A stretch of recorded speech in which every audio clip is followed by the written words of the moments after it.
everybody into tonight's Ryco Performance Monday night top split action for the Pocono Raceway. We had a barn burner of a race last week from the Chicago Street Course, and I expect no different here from the Pocono Raceway. I am Austin Edstrom, standing alongside Joe LaCastro and Austin Derbyshire behind the production booth as always. A little bit of an abbreviated pre-race here. So Joe, what do you think we're going to see here from the Pocono Raceway with the next gen cars here? Well, the next-gen cars at Pocono Raceway are famous for a couple of things. One of the things we're going to be looking for is drafting. First thing and foremost, these cars are going to be able to get right up behind each other and take advantage of that fifth gear a little bit. We're going to be seeing some fast movers and maybe some packs forming of cars taking advantage of that as much as they possibly can. So that's going to be the first sort of key of the race to look for. The second key for this race is going to be turn 2. Which is going to be very, very treacherous, but I think we might already have a starting grid forming, so I'm going to go kind of quick through this. Turn 2, very treacherous, the tightest turn on the course. We're going to watch for cars coming out of that, maybe even loosen to turn 3. And last, don't be obtuse here, boys. Got to stay acutely aware of how these cars handle here. So those are the top 3 things to pay attention for at Pocono: the drafting, turn 2, and don't be obtuse. I was going to try to hold it in, but I just couldn't quite hold back the laps. But we're going to try to get through our starting grid. We're going to try to get through our starting grid after that. Nicholas Roman up on the pole, just about getting into the 53-second bracket, but pretty tight up towards the front. Patrick Gitter just about 100th of a second back in second. Roger Pierce in third. Tommy Gossett starting on his outside in fourth. Sean Conklin starting in the 5th place spot with Jacob Schneider in 6th. James Houghton starting in 7th place with Michael Mitchum in 8th on his outside. Johan Seminario starting in 9th with Guillermo Bianchini in 10th. All right, I'm going to do my best with some of these names here. Paul Bergoli in 11th place, Richard Garcia in 12th, Brendan Hmiel in 13th place, Anthony Federico in 14th, Matt Cox 15th place with Clayton Hoffman in 16th, Brandon Bakey in 17th place. Thank you, Bakey, 17th place. Johnny Baldridge in 18th. Joseph in 19th place. Joseph Square, and I'm going to be looking for him. And in 20th, Justin Levine. 21st is going to be Derek Heitman with Joshua Watson starting in 22nd on his outside with Andrew St. Coeur in 23rd and Jeremy Marble on his outside in 24th. Matt DeCiani starting in 25th with Ralph Hutchinson in 26th. And Jake Hickson will be rounding out your 27 car field tonight from the Pocono Raceway. Only one pace lap, and then we're going to get to going. Field very, very spread out as we come out of turn number 1. A couple guys straggling, coming out of pit road. Yeah, taking their sweet time. Pocono's an interesting track. It is probably one of the most unique tracks that we're going to race at this season with just 3 turns. We were talking about this a little bit before the broadcast started. Turn 2, like we said, coming in here right now, the pace lap is leading us into turn 2. That's a nice tight turn. And if these guys aren't used to that sort of 3-turn setup and going to switch quickly from turn 2 into the wider turn 3, it is going to catch some people by surprise. But I think we're going to see some of the most exciting racing of the season come out of tonight's race. I think I'd agree. I think it's one of those tracks that from behind the wheel, it gets a little frustrating.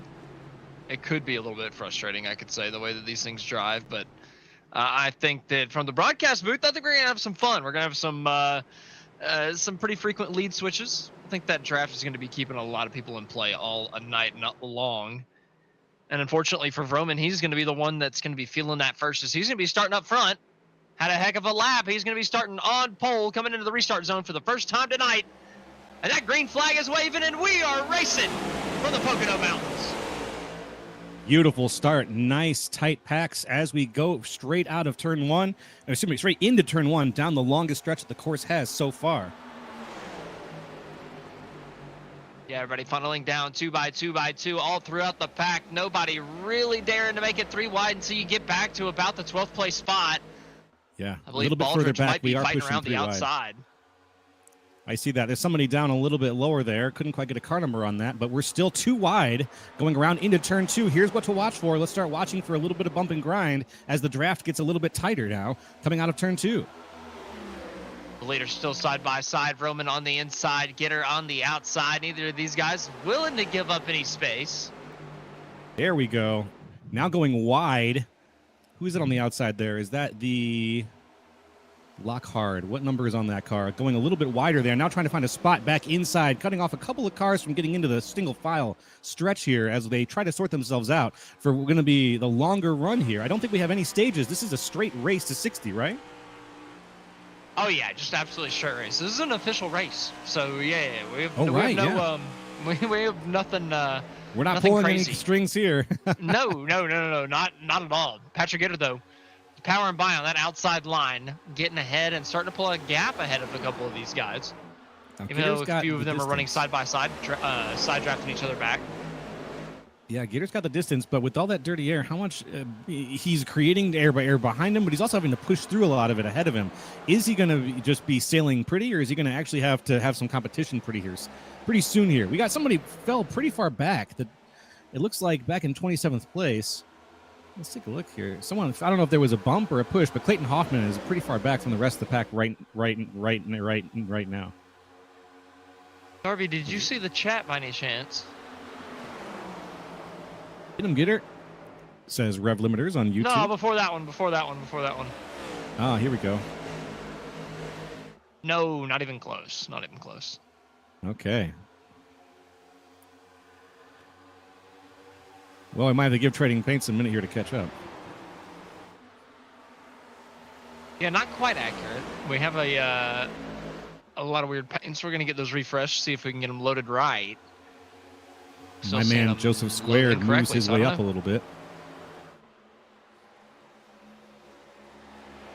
Having some issues with the Trading Paints tonight, but Patrick Gitter, he's having issues up at the front of the field. Roger Pierce looking to his inside, side drafting down the front straightaway, coming to take lap number 4.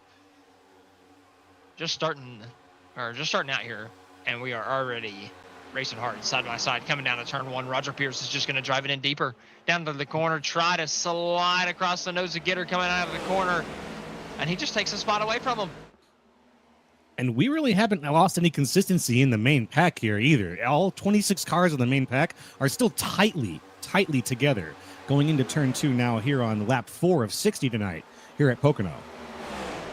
Yeah, and Gitter looked back to the inside, couldn't make it work. Schneider had nowhere to go coming out of the corner. He had a little bit of a run, but Gitter made his car wide, protected that second place spot. Now he covers the high side of the racetrack. Schneider down to the bottom. Schneider in the number 2 car puts it too wide for second place. I don't think he's got the speed, though, crossing the line here. We'll see if he's got the angle. Oh, well, then that's even better. From another teammate, so I think he's got help. Yeah, he's probably in the best place that he could be. So Gitter is not on his team. Is that right? It's Pearson Schneider? Yeah. Okay. And Gossett behind him, but Gossett with the run was looking to the outside of Schneider, couldn't get it done. Mitchum now to the inside of Gossett. So battling hard at the top 5. Everybody from third on back, kind of logjam behind Patrick Gitter. A lot of shuffling going on, but if there's a lot of teammates up at the front, we might see that shuffling more often than not, because they're going to be willing to help each other, potentially even give up places just to make sure that team is strong at the front. Unless there is a specific person who's going to stand out here, you can educate me a little bit as I get up to speed on some of these teams and tell me who you think at the front might be the star to be watching tonight. Right now, it's kind of hard to say, especially at a racetrack like Pocono. I feel like this is one of those races where you kind of get some weirdness. Especially with the way that you can work together with people. Don't get me wrong, I've always thought Pierce is super, super quick. But I don't necessarily, typically I would expect Sean Conklin to be leading every lap, or Vroman to be leading every lap, somebody like that. Conky Donkey. Yeah, exactly. I expect Conky Donkey to be up there. And he's up there in the top 5, so, who knows. But, Pierce, I typically think it's like a top 5 guy, but here at Pocono, it's a little bit different. I feel like typically you see some running order reshuffling. That's a little bit different from the norm. Well, especially in the A car. Maybe not the Xfinity car, but the A. There's so much drafting in this thing. It's a totally different style of racing in a lot of ways. Really weird. Really, really weird. Okay. You're absolutely right. Speaking of drafting and speaking of how Pocono works out, this line of cars, this snake, is so exciting to watch sometimes. This is what I think this is what NASCAR looks like at its absolute best here. When you got a nice straight line of cars and there's still going to be passing, there's still going to be moments of bump and grind a little bit, but everybody's got a line that they're following and they're sticking to. Most of the cars right now In fact, almost every car is within 5 seconds of each other. And that's just, it's been beautiful to watch over the first couple of laps here. Yeah, it's good as long as they keep making moves on each other. You know, if they're just running in a single file line and it's just everybody saving tires and nobody ever makes a move, then I would be a little annoyed. That's fair. But it seems like Pocono is not where that's going to happen. Yeah, it's been a lot of attempted passes. It's just a lot of times they end up going wrong. You get to the inside, coming out of turn number 3, and well, you get freight train. Like Johan here, he was looking out of the inside. Oh man, up towards the lead. Patrick Gitter just threw a huge block on Schneider for second. Oof. Down the front straightaway, I was a little nervous there, thinking they might have a moment. Looks like Schneider might have made the pass. Did he finish passing down there? Or are they still too wide? Still too wide. Schneider made it. Schneider made it, and Gitter is falling back. I think he might fall out of the top 5. Well, let's see if that happens, and maybe it'll be time for Sean Conklin to make his move up. And he's already in 4th, so it would be Gossett moving up into the 5th place position potentially here. And my man Joseph holding 22nd position. He was my pick last week. Love a man with a J squared name. He'll be good on the long run. He is a tire saver. So you gotta wait on. You gotta wait on Joseph Square. 52 laps left to go at Pocono as we're coming down the line, crossing the line from lap 7 into lap 8. Or excuse me, lap 8 into lap 9. Is Pocono, you only run about 30 laps, or you're only going to run about that far, and then you're pitting. So then you're pitting. There's not that long of a long run, and it's so hard to pass here. I feel like you just lose too much time. Man, people finding the fence out of turn 1. Just looking back there, I saw 3 or 4 people just pounding. Bump, bump, bump, bump. Just writing their name on the wall, trying to leave a little autograph as they pass. Something quick and Sharpie as they go down. But I think that's going to end up costing people in the long run. You're going to see steering issues that are going to be pushing you back slowly but surely. Your top speed at this track without the draft, if your top speed gets altered by those kind of bumps or messed up by those kind of little 0x, little 2x numbers that we always find ourselves running into, it's going to cost you a pit. And not until you pit are you going to be able to fix it. I'm still surprised that they've kept it as close up front. You were talking about how, you know, everybody within the field is within 5 seconds of each other, basically. If you're still in the main pack, you're there. I'm still surprised that nobody up at the front, right, that we haven't had a 3 or 4 car break away. I'm not surprised that not one person is pulled away. I think it's going to be just about impossible for one guy to pull away from the field. But I'm surprised we haven't seen 4 or 5 guys kind of leave the rest of them. We almost had the one, and then that line quickly got cut back down as he was pushing. Oh, is that Gitter? Is that Gitter? There it goes. Coming out of turn 2. Oh, into the inside fence. Heavy contact. The yellow flag's going to fly. The bumper cover comes off, flipping down the straightaway. And a good thing comes to an end. Let's get the GridVision SimRacerHub.com replay. Oh, the 15 got to his inside, but I mean, pretty late in the corner. It looks like Houghton. Yeah. Houghton dived to his inside pretty late corner. Yeah, I'm saying it looked like Houghton tried to stay on the track, didn't want to drive off below the yellow, and just in the attempt came back up and pushed the back end of sorry, what was the name? Ritter? Gitter. Gitter. Thank you. Sorry about that. Just ended up coming back up on the track, pushing Gitter out of the way. And he probably could have fallen back a little bit further once he knew he was off the track a little bit. But it looks like he pushed, and then with Gitter coming down, he held his line. And then some would say that that's racing. Yeah. How would you have handled that as I mean, Houghton? Look, if you're around, if you've been in iRacing long enough, you know how Houghton's going to race you. So you know, if you're going to be a little slow through the corner, you're going to get turned. So I don't know. I guess at this point, you got to know you can't come down like that. No. You definitely can't in front of him. That's for sure. Gotcha. I don't think. I mean, you're not wrong. Like, I'm not trying to throw like heavy shade. I'm just saying like. It's good. You can't. He is definitely one of those that he's not going to cut you a break. You got to know the territory. That's he 100%. is not going to help you out. That's 100% part of high-level racing. I think in any racing league, it's not just how well you know the car, and it's not just how well do you know the track. It's also a little bit of how well do you know the guys who are around you. Sure. We have a Sure. large amount of cars deciding now, making the choice to pit, not pit. It looks like about half the field has chosen to pit, and the other half making late decisions to stay out. That adds to the fun of tonight. We have no idea what's going to happen. And It really does. The pit strategy adds to it. I'm telling you, Pocono's just a weird one. We're talking about it. I feel like sometimes you can get a little bit different of a running order. Split strategies like this, well, that adds to it pretty heavy. Watching those cars split, it was pretty clear to tell who knew what they were going to do and who was making a last-second decision. And the amount of cars that I saw swerving to get out of pit lane, either because they were just following the car in front of them or they decided, you know what, I'm not going to do it. Nah, I'm going to stay out. That was entertaining. Yeah, a lot. Like, there's not that many that stayed out. I mean, maybe 10 or 11? Yeah. Something like 10 cars stayed out. Everybody else has cars. 10 cars stayed out. Yeah, out of 27. Ooh. 10 cars out of 27. I think we only have how many sets tonight? Maybe we got like 3 or 4 sets on these cars.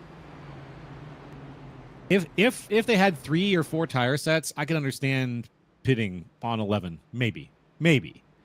Just to stay competitive. Just to stay in Tire to get that set edge. Limit this race 4, so they have 3 behind the pit wall.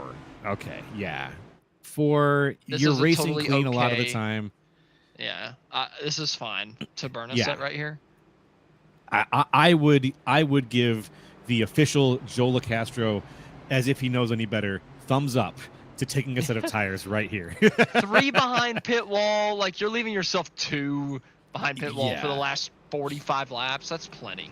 And you just saw how these guys raced. There was only that wreck involved 1 person, maybe 2.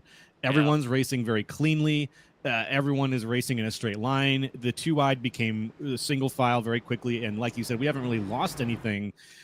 If we spread out, we're going to have even more green. We're going to have even more green if we spread out.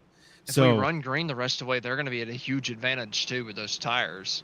Absolutely. Because that's the kind of tire set, the 50 laps, 49 laps, that's doable. That's something that you can keep on, especially even if you're driving. I mean, you're driving a little harder on Pocono. You got 3 turns instead of 2 on your big speedway, or instead of 4. So you're driving a little harder through one of those turns. But I think 49 laps, 50 laps is doable if you just want to stay out the rest of the time, especially if you don't get any bumps and Nah, you don't have enough gas for that. You don't have enough gas. Yeah, you're probably right. There's no chance. No chance. 40 laps of gas? I don't know how much gas these things 34, 33 is the absolute max. Like if you save a little bit. Gotcha. So like if you max save, maybe you can go to 35, 36. But I'm pretty sure we can only go to about 30, 32, 33. Safety vehicles back out. Looks like everyone's forming back up to hit the get ready for green. I don't know if are we 1 to green or probably 2 to green right now, I'm guessing. We're still 1 to green right now. So we should be okay. Excellent. That might have been the truck's fuel mileage, so we might have actually a little bit more than what I'm thinking, but I don't think we're quite at 40. So these guys should all still have to pit again, but still like putting on the tires with how many sets we have.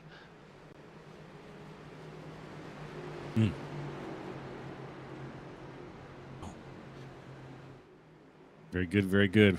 So we are at 1 to go officially. Up there at the front, looks like your top running order is Pierce, Schneider, and Mitchum. Yep, lights on the iRacing pace car are out. He's getting ready to come down. Coming out of turn number 3, Roger Pierce on the older tires. He's going to come into the restart zone and hit the gas pedal. We're back under the green flag from the Pocono Raceway, 2x2 all the way through the field. A little bit of movement further back. Bikey throwing a block, maybe getting put 3 wide. Coming down into turn number 1, side by side for second. Mitchum trying to take it away from Schneider. His Bikey might have tagged the apron, shoving up wide through turn 1. I saw that Bikey getting a little bit loose. We're now 3 wide. Wide spins, multiple cars locked up now in the back. Seminario the yellow around. Is back out. Ooh. Seminario hits the inside heavy. Baldrid's also involved. Beep. Oh my goodness. we're going to have to Yep. get an alternate angle on that one for sure, because it looks like about 4 or 5 cars got involved after one wild spin out. I did see that Bikey was a little bit loose, but I don't think he was the one who started it. No. Well, that's the danger of coming down pit road and putting on tires. You put yourself in the hornet's nest and could get involved in something like that. Oh, man. Yeah, aggression on the restart was something that I was also considering for a key of the race. Because as you've seen, with these restarts, with people who have got tires, the aggression's huge. hot. That's incredible. That's a pretty big one, man. Like, that's a lot of cars done. Anytime you see the front bumpers moving like that, you're counting most of them out. Yeah. Yeah, that's destroyed radiators. That's destroyed internal components. You're not going to be getting that car back. Well, we're gonna use this caution as an opportunity to take our first commercial break of the evening. Be sure to stick with us. We got a lot more racing action coming at you live on the other side.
Racing isn't easy, but experiencing it is.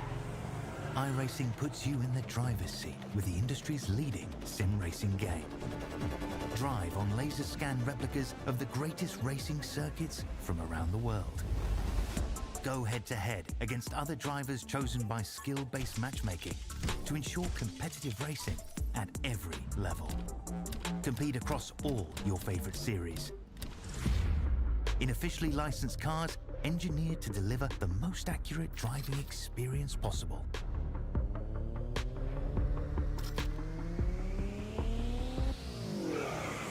Join a race or host your own with players from across the globe. Race against the computer or in a league with friends. Feel the thrill behind the wheel. Visit iRacing.com.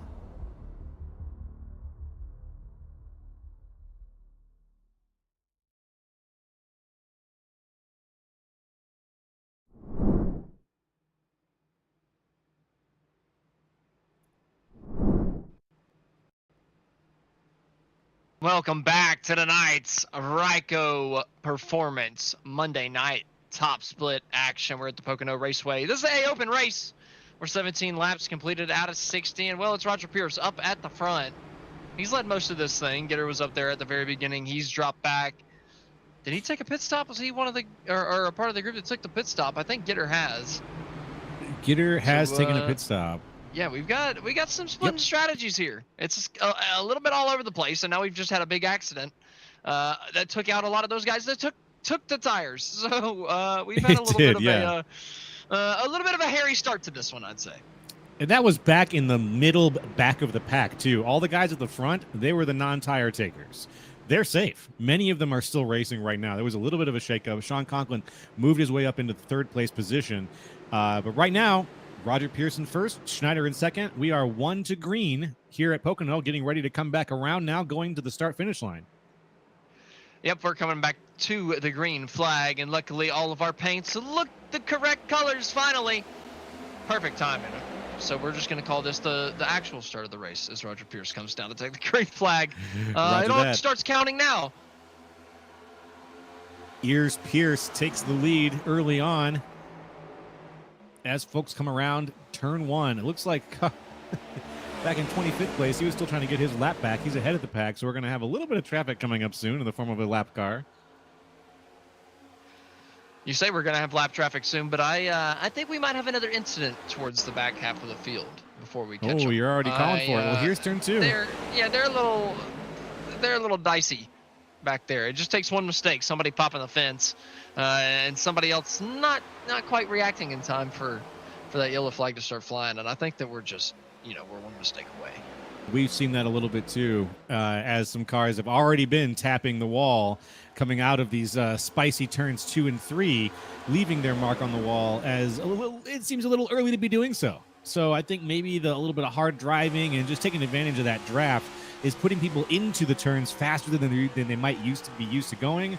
These are the top tier guys, though. This is the top split, so I kind of expect them to know how to keep their car out of the wall. But I think the closer you get, the better off it seems to go for you. So let's just hope that if someone does hit the wall, we don't have another yellow before the 20th lap is over.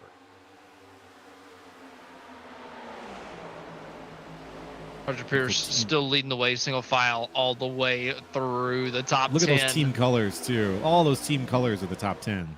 Yeah, Ryco has decided to put everybody on that red. I actually really like the color. It's very, very sharp. But man, just whenever it was Joseph Squared and Miller Bonza had the same paint scheme, I was having a hard time. Now they've given the same paint scheme to every single guy on the team, and it's it's a little bit more difficult for me. A little bit more difficult. You can tell when they're on the team, but you can't quite tell who they are until the car turns sideways. Pierce way high. He gives up the lead to Schneider. Mitchum goes through for third. What in the world has happened to Roger Pierce? Don't know. It looks like he's falling back into line, though. He's not falling too much further back. Pierce now holding 4th. Maybe he briefly had some real-life drama come into play. Now quickly 2 wide for 4th place. Pierce moving his way back up.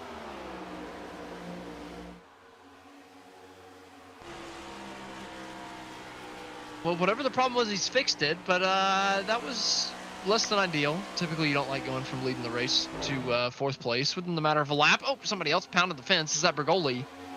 From out on Mitchum's tail. Finding the wall. Gossett now to his inside. I'm watching. We just had the camera there on the reverse view from Mr. Mitchum's car.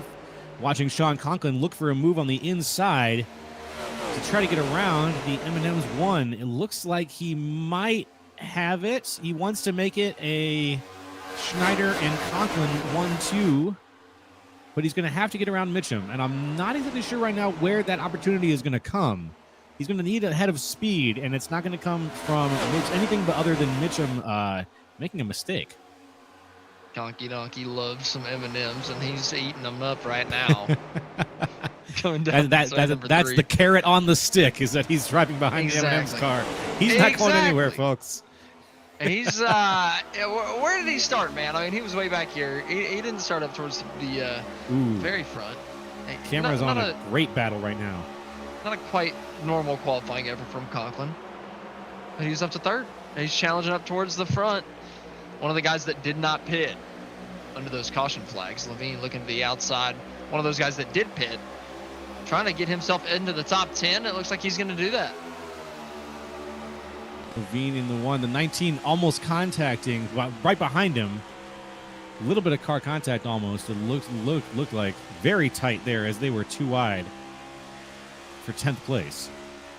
How good of a position is Levine in? Is he the highest guy on new tires? Let's have a He's look. one of them. The highest place guy on new tires right now is Houghton. Okay. Right now sitting at second 6th or place. third. Second or third on the newest tires, I think. Yep, Gossett is second, and Levine would be third. Sitting at 10th place. So a couple of those newer tires coming through. That's not too surprising.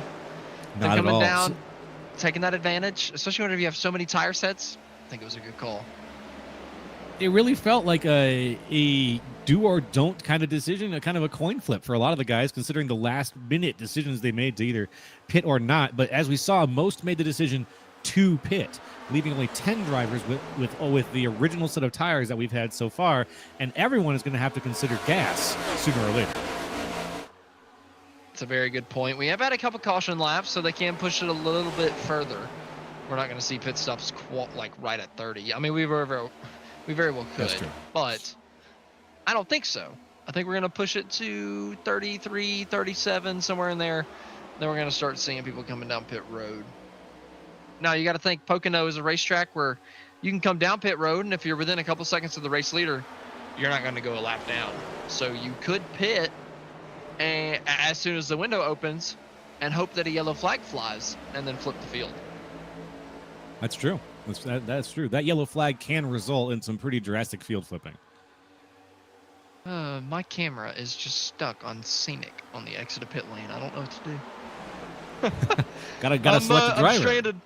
I'm stranded. Gotta pick someone to watch my phone. I'm watching. I'm doing all that. Either way. Here we've got a little bit luckily of I've still got our broadcast feed. I've got our best producer angles possible. Bringing us that good view. That good.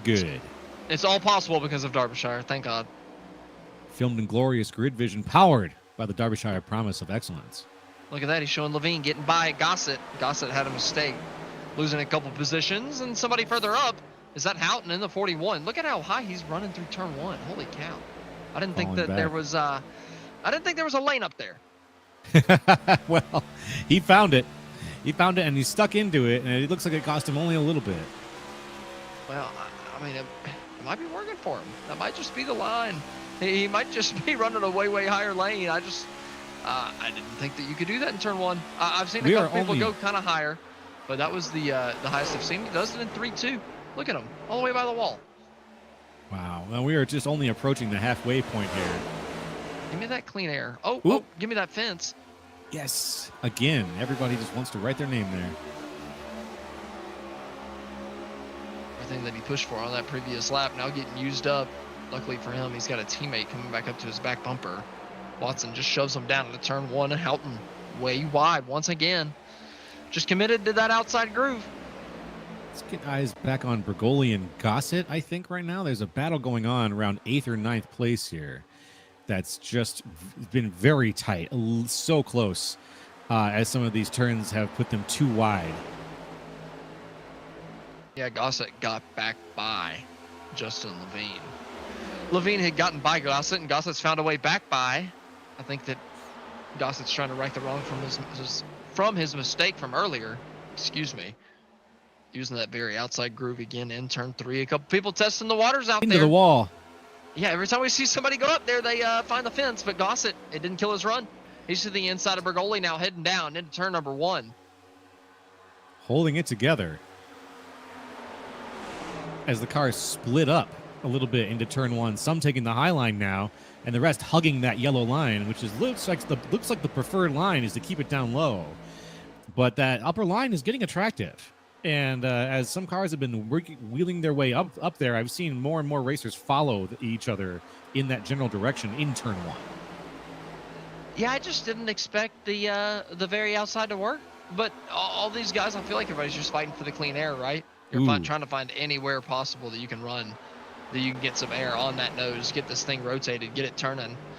And people are finding that in the third groove, whether it's in turn 1 or turn 3. I've been watching here, and we had a moment of a big slowdown where someone just bumped someone's nose pretty good with a big block. The 15, I believe. Oh, it's James Houghton there. Can we get eyes on James Houghton for a second? Oh boy. I gotta pronounce that name right. He's going to push Garcia by. There we go. Bump, bump. A little bit. This has been some hard driving. And if we're looking at the top and seeing who's doing the hardest charging right now, it's actually Richard Garcia. He's up 9 positions. So he's done some of the hardest driving right now. Houghton's up 2. But for the last couple of laps, tires too? Garcia did not put on tires. Wow. Yeah, up 9 positions on the original set. Is it? I'm going to ask quickly. Is it Houghton or Houghton? I think it's Houghton. Houghton. I want to get it right. Yeah. Houghton. Thank you. Houghton. I'm pretty confident it's Houghton. Well, Houghton is up in 4th place right now, and he is the farthest charger on new tires, coming in from the 11th lap. So he's using them to his advantage, and he's driving hard. He's now 2 wide still for 4th place. How do you keep wrecking my race cars? Whoop. That's basically what I'm thinking right here. Either way. I like that. I'll remember that. Speaking of which, Houghton with a little bit of shuffling as the pack down in 4th and 5th place. The pack for 5th and 6th place is now doing some serious bumping and running into the wall again. This is where the action's at right here, folks. Right here on GridVision. Follow us in the 6th and 7th places. Bumping, people hitting the brakes. It's absolutely pandemonium down there in that part of the pack right now. At the front, not so much a problem. As Houghton makes his move to pass Mitchum. Down to the inside, trying to get it done before we get to turn 2. Mitchum's just going to give it to him as we get down into the corner. Houghton using those new tires. Levine trying to use his a little bit further back, but maybe a little bit too high. He's going to lose out. Nicholas Roman Levine getting fell by. way back. Levine just fell way back. No number of positions back down to 10th. Yeah. Or back down to 11th. Oh, trying to stick it back around the outside. Roman with a bad run off of 3. So Levine trying to get it back. Brandon Himmel getting back in line in 10th. So Levine recovers to 9th. Yeah, it looked like he was maybe going to pick up a couple extra spots. Instead, he goes the other way. Bergoli just trying to hang on. I feel like he's been going backwards. Speaking of hanging on, Jacob Schneider up at the front. He's got company. Conklin and Garcia are right there. Not wanting to give up the battle for first place. Conklin, we've seen him move from 5th place to 4th place to 3rd place. This donkey is the fastest horse on the track half the time. And I think that it'd be hard to bet against him at this point to make even more moves. That was good. That was good? That was good. That was good. That was That's good. why I He's get the big bucks, too. baby. That donkey is coming. That donkey's on his way. Hee-haw. And it looks like he always makes up in a couple extra places. Holy Houghton just came out of nowhere and just drove it straight up to the fence entering turn number 1. I don't even know. He has been surprising me during this race. You got to keep eyes on him. Please do. That scared the hell out of me. Please keep eyes on him with me. It's been fun to watch Houghton make his move during the last 10 laps here. He's making a move for 3rd. I mean, my word. Every time I blink and I look around, I see a car fly out toward the front of the pack. I'm like, what's happening here? There's a tight run. They're too wide. It's Houghton. Up at front, Schneider and Conklin are now forming a little pack of 2 as Conklin makes it clear that he's not going to be left in the dust. I wish we had a turn 3 pound it counter. I mean, I swear we've had 40 scrapes, maybe, of people hitting the wall coming out of turn 3. I mean, it has been ridiculous. I would love to have just a picture-in-picture of a static camera that just showed us turn 3 at a nice angle. See, now I'm going to watch close and watch how if anybody hits it. Okay. It was one of our cleaner. They all heard us talking. They all heard us talking smack about him, and they specifically did not hit turn 3 during lap 32. Not a single car. The front of the pack is nice and tight. It looks like there's only about 4 or 5 cars toward the back now that have sort of fanned out as we are coming around into lap 34 out of 60. Just a little bit over halfway. 2 cautions so far tonight. Other than that, clean racing. Yeah, not really too much craziness, I suppose, out on the racetrack. I thought that the strategy play was going to provide a little bit of a talking point that was going to linger a little bit longer, but I think we're about to get to the green flag pit stops, and I think that it's going to kind of hinder all talk about that. It's going to stop the progression. Houghton is only going to get up to 3rd, and that's going to be the end of the story on the people that took tires. Looks like Richard Garcia is falling back now. He just lost 2 positions, fighting hard, trying to battle Tommy Gossett. Now it looks like Gossett takes the position.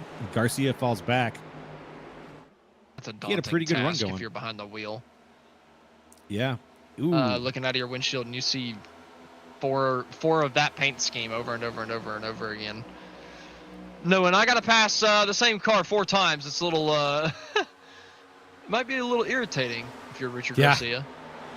Yeah, it's true. You start to have thoughts about how to make sure you can stay ahead of them. Thoughts you don't want to act on. Can I go bowling? How can I just pinball somebody into here? Where's the angle on the strike here? And how can I make it look real good? If they do it to themselves, Houghton to the inside of Conklin, getting loose on the apron.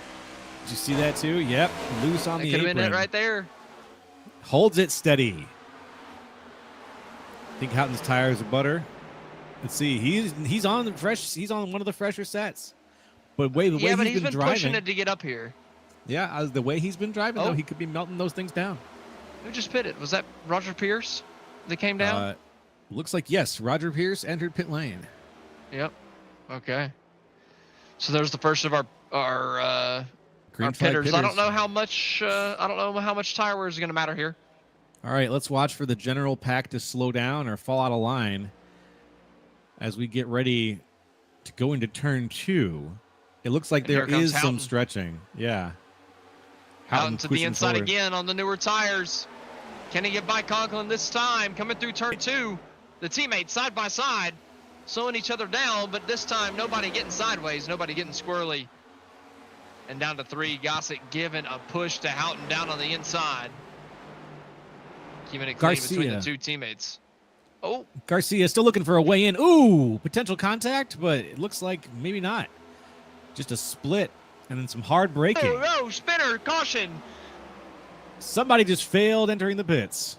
Well, he got spun entering the pits. I think he might have had somebody to his inside, and he tried to cut down to come down, and unfortunately got spun out. That was that Brandon Himmel. Brandon Himmel or Himmel. That was scary. But everybody was down pit road. Everybody that got onto pit road beforehand, I think, is sitting in a really nice spot. They're able to get their 4 tires, come out, and they're going to be able to stay out under this yellow flag. Whoop. Ooh, that's a big one. Massive back end damage. Oh. And some fresh front end damage to add to it. I mean, whatever works. Probably should have gone backwards first. Oh, man. Definitely wanted to pit. He's kind of in a bad spot. He was in a bad spot to pit it on that. Yeah. He was trying to find a way to get out of traffic, and you got to make it more obvious. Get yourself down there. He was never really down there. Yeah. So. Tried to make his exit, couldn't make his exit. Just remember, folks, if you're going to miss your exit, don't jerk the wheel. Just go around, do another pass. It's going to add 10 minutes to your time, but you'll get there in one piece. Yep. Unfortunate, but this does give us an opportunity to take our second commercial break of the racing action. Whenever we come back, we're going to bring the rest of this race green flag, commercial free, the last 20 or so laps. Be sure to stay with us.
Racing isn't easy, but experiencing it is.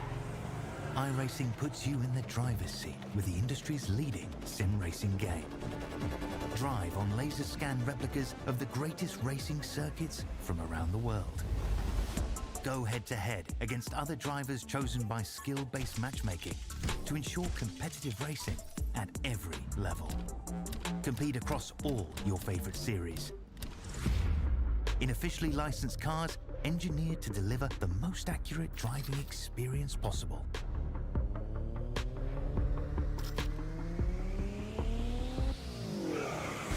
Join a race or host your own with players from across the globe. Race against the computer or in a league with friends. Feel the thrill behind the wheel. Visit iRacing.com.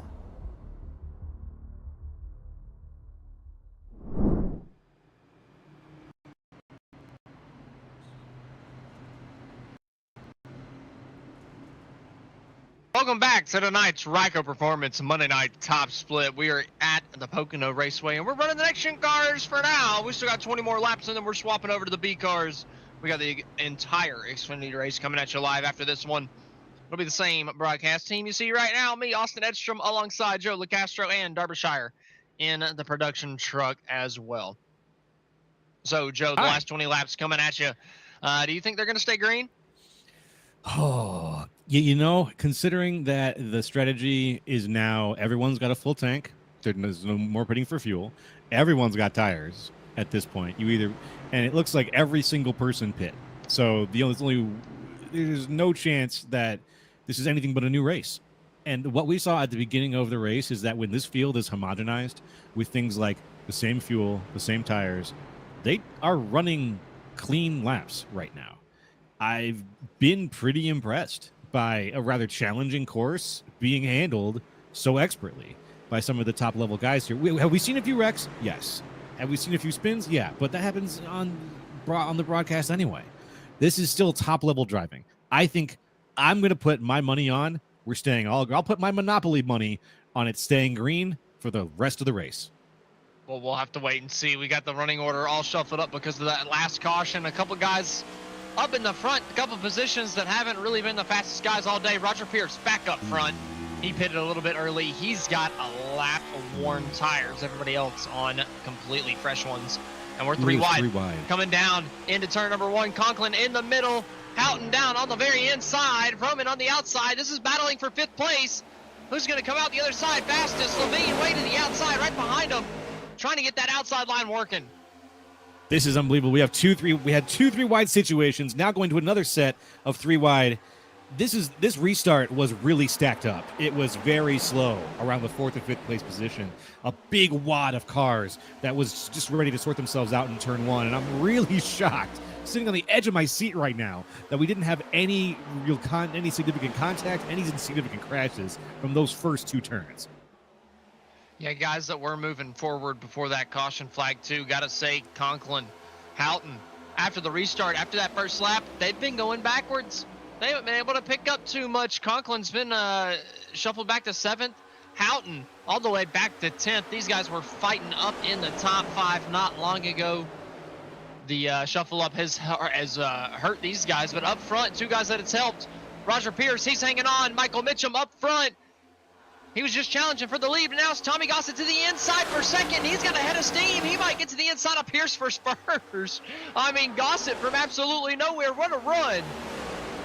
Unbelievable. Gossett up 2 positions. The restart was something that only affected a few cars behind them. Still, that was an amazing move by Gossett, just squeezing in inches ahead of Mitchum. And Pierce was the first person to pit under green. So he was the first one to come back out, holding that front position. If he can hold it for the rest of this race could be his to win.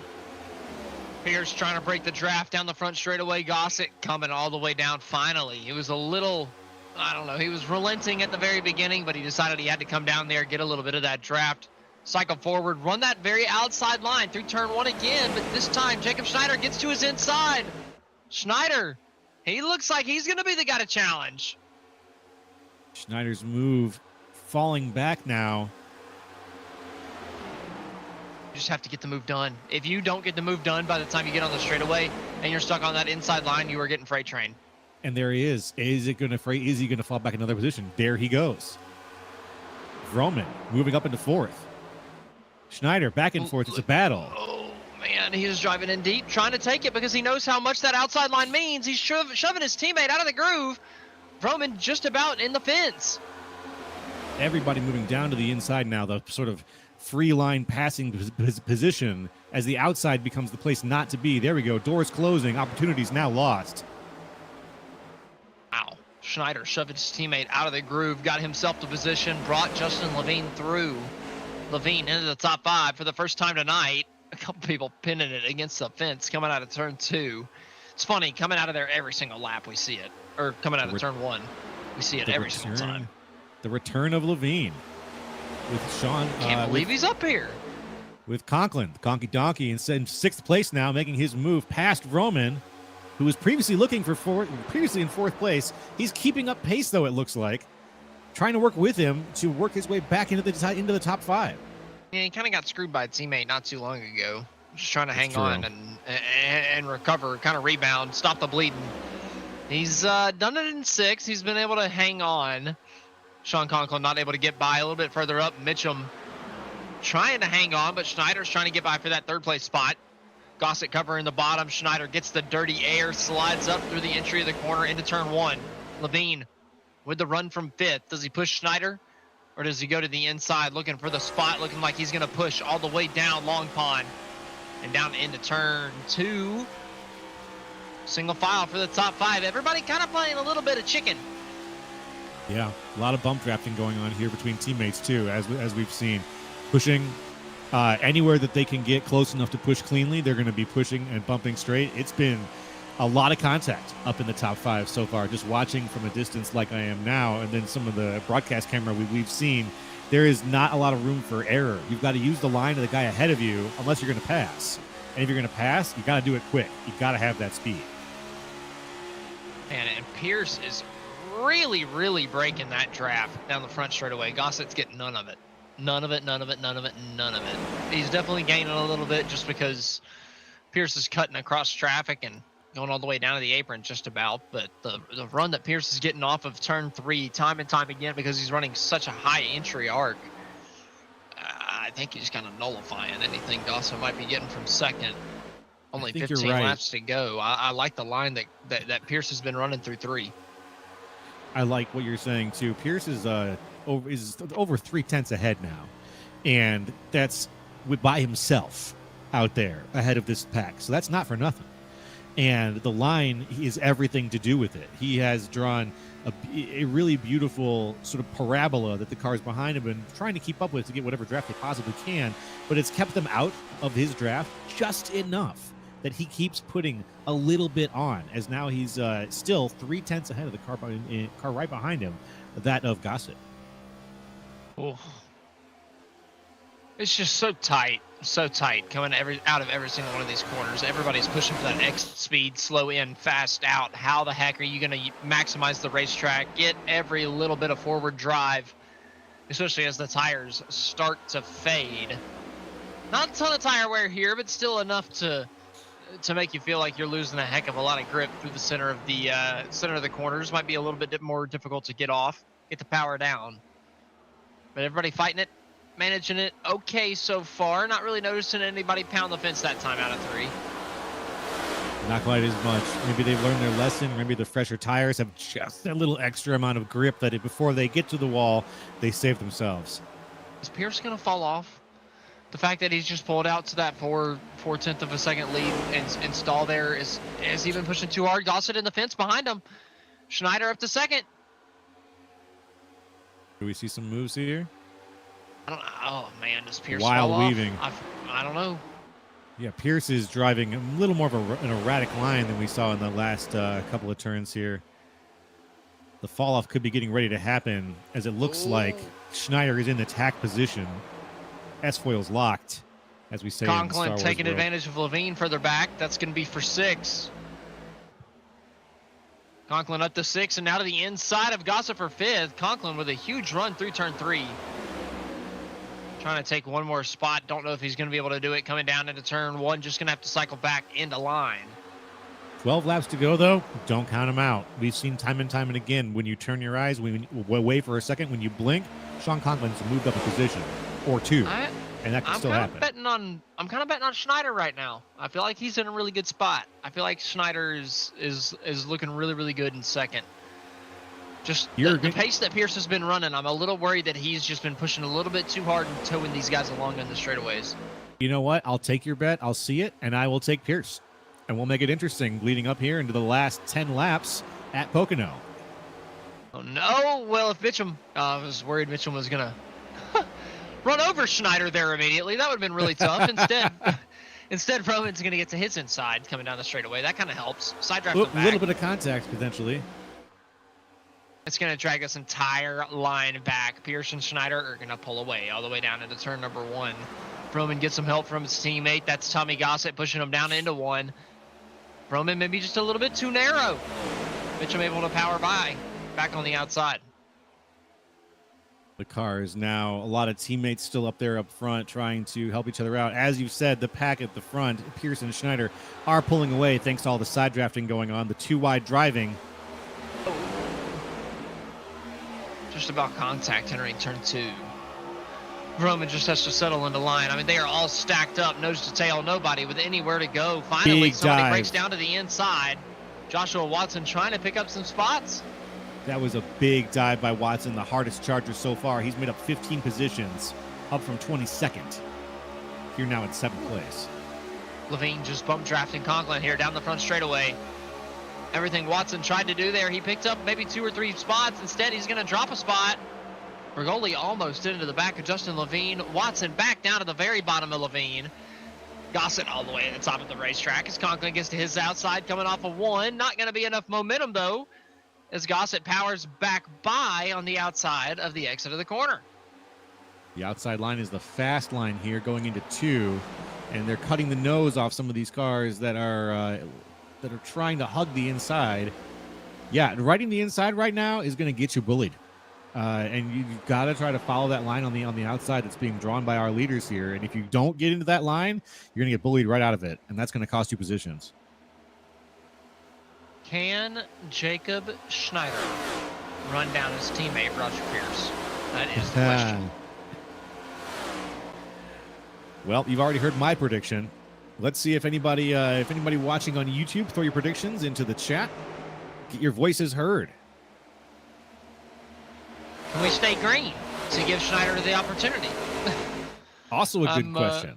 I'm a little worried about that. Everybody is bunched up. I mean, look at this. The middle 15 cars are all under a second and a half blanket. I have faith in our drivers tonight. I think we're going to keep it green all the way. Oof. That's a lot now of maybe faith. watch. We're going to get some last lap jitters, some last lap, angry driving or hard driving from the guys who are trying to make up that last position or two, but not at the front. You got at a the lot front, of we're going to faith. have to see if these teammates. I do, because I think that I find that it leads to a more challenging outcome. I think it's misplaced faith. Fair, but it's costing me nothing. I'm a little nervous. Mitchum a little bit further back. He's getting past, not by 1, but by 2 Ryco machines down to the inside. Conklin, Roman both getting by, shipping Mitchum out to the outside, letting another one down to the inside. That's Gossett. And where's Conklin now? Ryco, 1, 2, 3, 4. Oh, Mitchum back in it. Conklin briefly holding 3rd place, falling back down now to 5th. It's just yo-yoing. They yo-yo back and forth. Now they're making contact. Roman on the outside. Levine trying to fight back on the very outside in the There's second more row bumping. back there. Mitchum trying to fight back now on the inside of turn 3, trying to get the run off. So tough whenever you're on the inside of turn 3, trying to squeeze up on the exit of the corner. Ooh. Levine not able to get there. Mitchum able to settle back in, but they're racing hard further up towards the front of the field. Pierce and Schneider are snaking down the front. Finally in the tunnel, it looks like Schneider, less than 2 tenths off, is going to be putting the screws to Pierce. And Pierce's defensive driving is going to be everything here because a slingshot is all it's going to take for it to become a battle. And that's not what he wants. He wants to stay up in front and just run up in front because that slingshot is going to come. And when it does, he needs to be ready to be able to be defensive about it. Levine looks to the inside, trying to take fourth, and it's just not going to work because now you're down to the inside of turn 3, and there's just not really anywhere to go. Gossett's going to cycle through on the outside of you, and then Conklin's going to be the next one to do it unless you can find a hole. Maybe Gossett finds the fence, but he's not going to find the hole. So Levine is going to go from 5th down to 6th. Oh, instead, the Yellow's caution flag out. flies. Coming out of turn number 3, I see smoke off in the distance coming down pit road. And with 5 laps to go, the yellow flag flies, and we're going to have a restart. And I officially was wrong. But let's find out why. Hey, I'll take it. I'll take it. I'm going to take a look back a little bit and see what might have caused that yellow flag. Let's see. Roger Pierce. Roger. It was St. Court coming out of turn 3. St. Court coming out of turn 3. Let's have a look here. There he's up in the wall. Down. And there goes the front of the car. Looks like a one-car accident. Well, I mean, Marble. Well, two. It takes two. Yeah, Marble kind of got drove into the fence, and he stayed in the gas a little bit too long, came down, and unfortunately, Andrew just kind of had nowhere to go. Wow. Unfortunate on it as it was. 5 laps to go now. And we've got I think we're going to have pacing green, going. white, checkered. You think so? Yeah? This is going to look like it. It's going to be about 2 or 3 laps to go. I think it's going to be a natural green, white, checkered. Natural green, white, checkered. I like that. That's what I'm worried about. Which means we could have Well, 2. Now it's all bets are off. Obviously, you've got everybody stacking back up. You should have no one going to the pits at this point. They've got the tires for it, but there'd be no point in doing it. You wouldn't be able to make up the places in 5 laps. I don't think so. In order to make that a worthwhile not stop. here. No. So we're going to have everybody staying out. We've got people on their current tires. We've got the field as it is. Is there anybody to watch out for in the top 5 right now who would be like the bully of the group? Someone who's going to be pushing people out of the way? The bully. Who's the bully in the top 5? Because with the green white checkered ahead of us, with everybody on an even playing field, with driving it at Pocono, with what we've seen so far with bump drafting and all the pushing and shoving that has occurred, it's going to be a survival of the fittest situation. I don't think anybody in the top 5 are really the most aggressive in the field, to be honest. I haven't really seen that. Oh, we have Roman, though. We do have Roman's not like over the top, though. Okay. We have seen that he does like to drive the car hard. And so if anybody was going to, who doesn't? I mean, that's why we're all here, right? I would not here for the Drive Slow Club. Exactly. Where it's trying to do. We're all in the Drive Fast Club.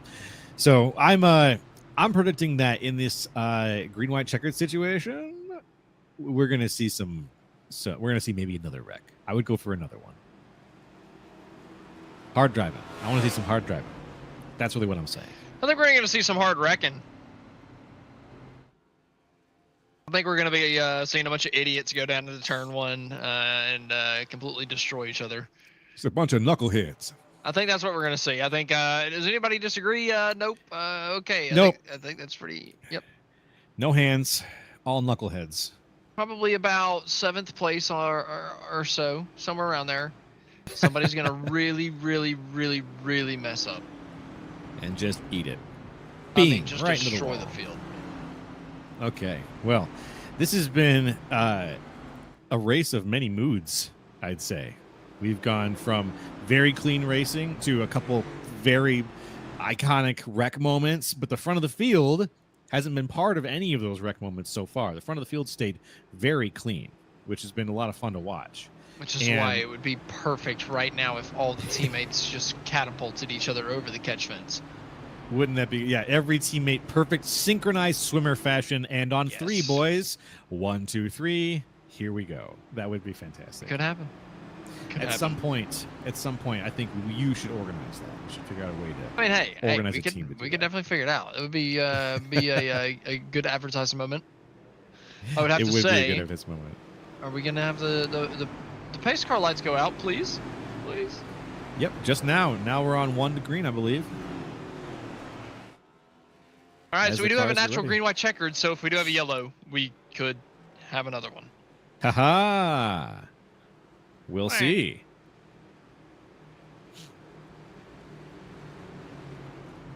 Now So I still hopefully think nobody that wrecks Pierce. until we see that white flag. Now Pierce is still holding the lead here, so I think that with the Pierce Schneider battle is still on. So there's a very good possibility that Pierce could hold on for just a couple of laps, considering that no one has a natural advantage of any kind right now, aside from Can do they have a somebody good get a restart? run down to turn 2? That's the question to me. If Can they they make can the get inside hooked work for up them? coming out of 1, like if Schneider and Froman can get hooked up out of 1 and start pushing each other, maybe.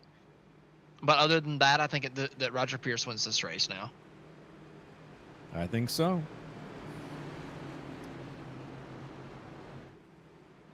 Chat, what do you think? Will Pierce hold off the field? 3 to go. Let us know. Share your opinion. Voice. Be the voice of the people. Look at all that those Ryco cars down there. My gosh, infesting the bottom line. It's a stacked deck here. Man, There's a lot of gonna be competition some, out of these guys. There might be some teamwork down there in the top 10. Yeah, I think I'd say. so. I think so. a lot of teamwork, but still a lot of competition. Holy cow! Well, we're coming back to the green flag for the first green-white checkered attempt.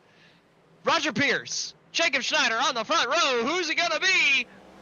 The green flag is flying, and we're racing once again. No, he's not going to hold them off so far. 80-20. Coming down to 1. Who's it gonna be? Schneider's got the nose in front. Pierce had the side draft as we came down into turn 1. Come on. Schneider, though, he powers forward. Pierce with nowhere to go. 3 wide per second coming out of turn 1. Levine powers by on the outside. That was it for Pierce now. He's fallen back several positions as he's got nowhere to go. Sandwiched in. He turns. Brigoli. Oh, Brigoli's Ooh. dead. He's dying on the outside of turn number 2. Huge contact. Oh, Destroys no. Paul Brigoli. With nowhere to go. He had nowhere to go. Sandwiched in 3 wide, just trying to find a place to get the car. Absolute murder on Paul Brigoli. Crime scene. Yellow tape is out. Powdered white line. Stay back, folks. Nothing to see here. There's nothing to see here, folks. Please disperse. Somebody get the tarps. Somebody get the tarp. Oh, God. I'm going to be sick. That I mean, was brutal. drifted this thing forever and then just hard Whammy. correct. That's so tough. Beep. So tough. Ugh. With just a little while to go here, that is very tough. Now we are in green-white checkered territory. Only one attempt at that, obviously, so it's going to be the end of the race coming up here. And it's already the end of the race for Mr. Brigoli, unfortunately. That was unfortunate. As Pierce maintains his 7th place position, down from first. Oof.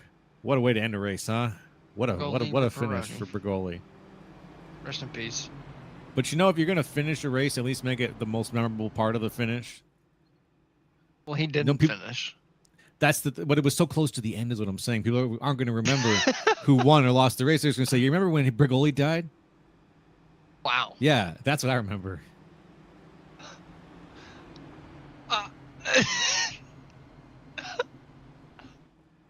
That's just my opinion as a color commentator.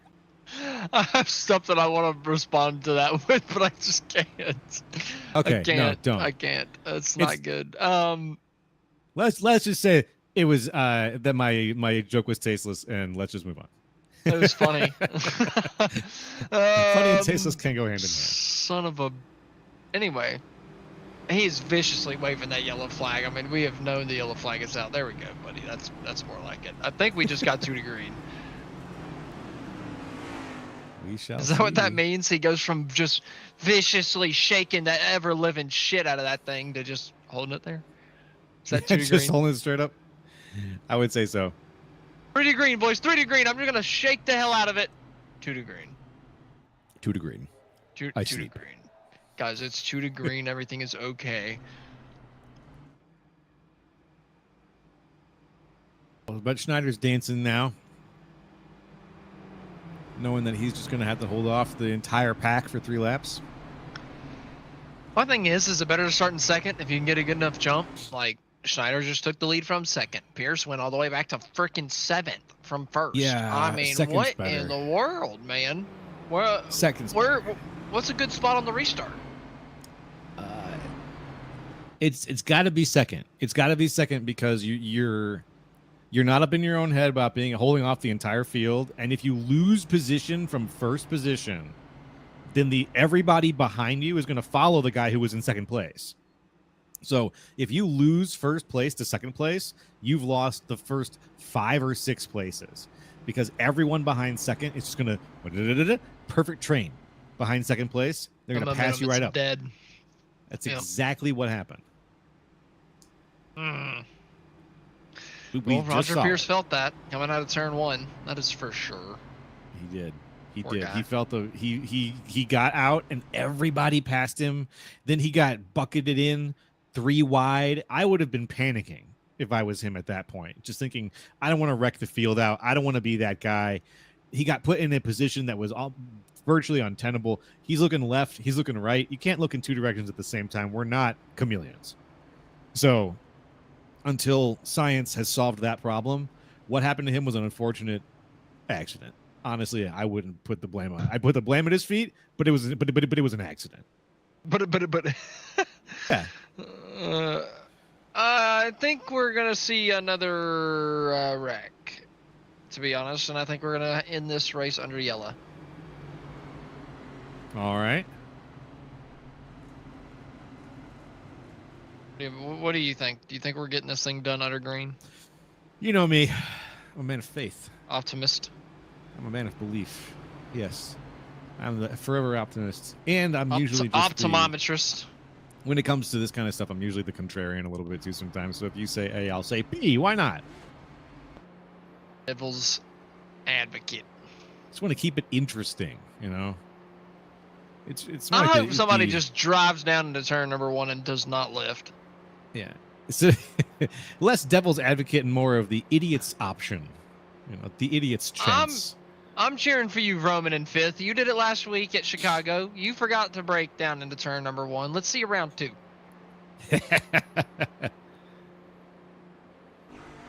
I'm rooting for. I'm changing my horse. Changing my horse to the Conky Donkey. Oh man, in 4th? Do you think he's gonna come all the way from 4th? Yep, I do. I think he's gonna ride the line from that. Okay, so Schneider's gonna lose first to Mitchum. Mitchum's gonna bring Levine and Conklin with him. The battle between Mitchum and Levine is gonna dissolve, and Conklin's gonna take it. We're gonna have to wait and see. I don't know. I can see the future. Nostradamus, just baby. have a yellow as soon as we go green. But we're about to find out. Going down on the green flag. This is going to be it for the A Open of the Ryco Performance Monday Night Top Split. And we are racing once again. 2 laps to go. Schneider's got the advantage coming down to turn 1 for now. 3 wide, a little bit further back. Levine nowhere to go. Mitchum tries to pinch him down for the 2nd place spot. Schneider drifting wide. Nobody able to challenge Schneider just yet. Levine with a better runoff for 2nd. They're still 2 wide behind, almost 3 wide now. If any of the wrecking's going to happen, it might be in the backfield here, but if that's the case, we're still going to keep driving. Some slippage here. Man. Once again, Pierce getting a little bit loose and getting lost in the pack. He just can't keep his position. Basically nowhere for these guys to go back there. These guys side by side for second. Contact twice through the corner. Mitchum, Levine making contact, rubbing doors. The white flag is flying, and Schneider is pulling away. I mean, he is absolutely gone. He is flying away now, as it looks like the battle is, if there is a battle for this last lap, it's for the battle for second. Mitchum and Levine still going at it. I thought Mitchum had it through the center of turn 1, but it's not meant to be. A little bit further back, they reckon. Baldridge might have gotten a little piece of that. The 16 goes spinning hard into the inside fence, but we're still racing up towards the front. Mitchum finally clears for second. Levine door bangs. Conklin for third. The guy that swept all 3 races at the Chicago Street Course last week, now fighting just to get into the podium. Levine on the inside trying to hang on to third. Mitchum dove it in there for the lead at the very last second, not able to do anything. Instead, it's going to be Jacob Schneider coming out of turn number 3 to win it. They're wrecking further back. Multiple drivers wrecking out of turn 3, coming across the line. Everybody dying. but Jacob Schneider going to be the winner. There was a huge one coming out of turn number 3. Not sure who all got involved in it. But your top 3 ends up being Mitchum and Levine in second and third. I think Conklin was involved. He ended up finishing 16th. Sliding across the line.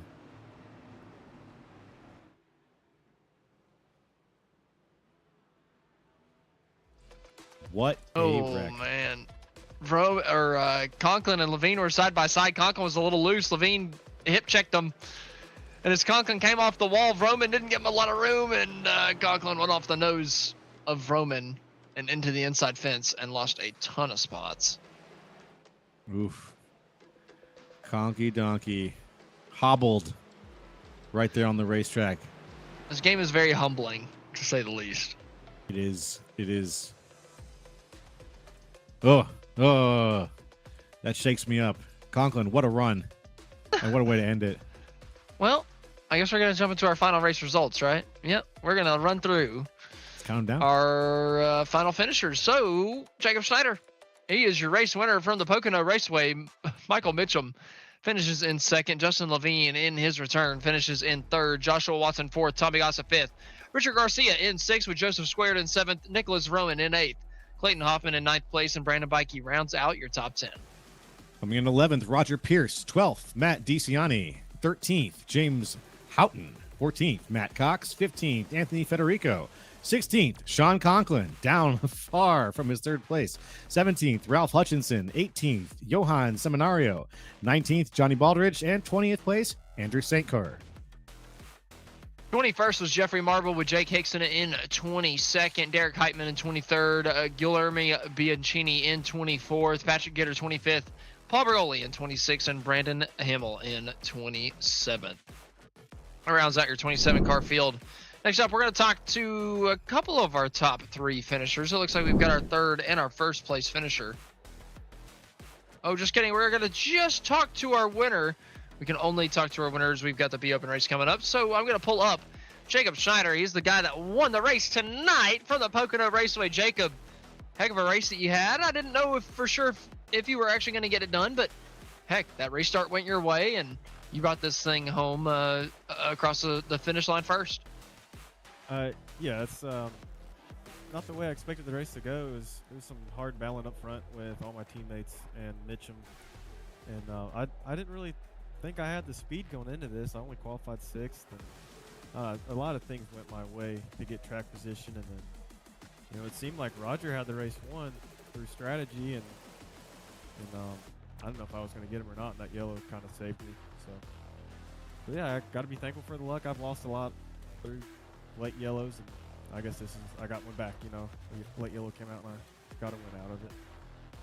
Yeah, I feel like Pocono is one of those racetracks that, if you have top 5 speed, sometimes the win just finds you. Do you feel like that's kind of the way that this race kind of transitioned, I guess, throughout it, and that you just kind of played the strategy the right way, and everything just kind of happened to fall into your lap the way that you needed it to? Yeah, I definitely didn't force too much, and yeah, it just kind of fell in my lap. I just had to hold my line there. I got a couple of really good restarts that sealed the deal. But yeah, the setup was very easy to drive. I just had to let it come to me. Got to thank Vroman. He built a great setup this week.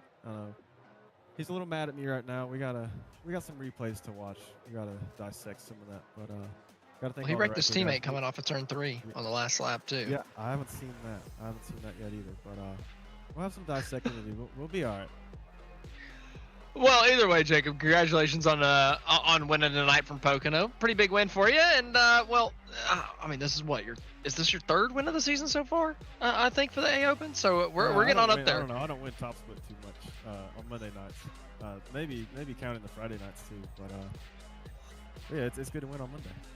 Oh yeah, bud. Well, congratulations on winning tonight. And who do you have to thank at the end of this one? I forgot to thank Garrett for not showing up. I think that was a really Gotcha. played into my hands. But yeah, just everybody, Ryco, Ken, and Vroman put in a ton of work. A lot of the team, Tommy put in some work. You know, it's a team effort over here, and it shows. Well, congrats once again, Jacob, and looking forward to seeing if you can back it up on Friday night. All right, I'll try my best. Thank you, guys. Alrighty, that was your race winner, Jacob Schneider, and that's going to do it from us here for the A Open race. We're going to get our stream switched over, and then we're going to be back live in just a couple more minutes, and we're going to have the B Open race coming at you. Stay with us.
Welcome back to tonight's Ryco Performance Monday Night Top Split action. We got the B Open coming at you live in just a couple moments. I'm Austin Edstrom, standing alongside Joe LaCastro, and Austin Dobbershire is behind the production booth.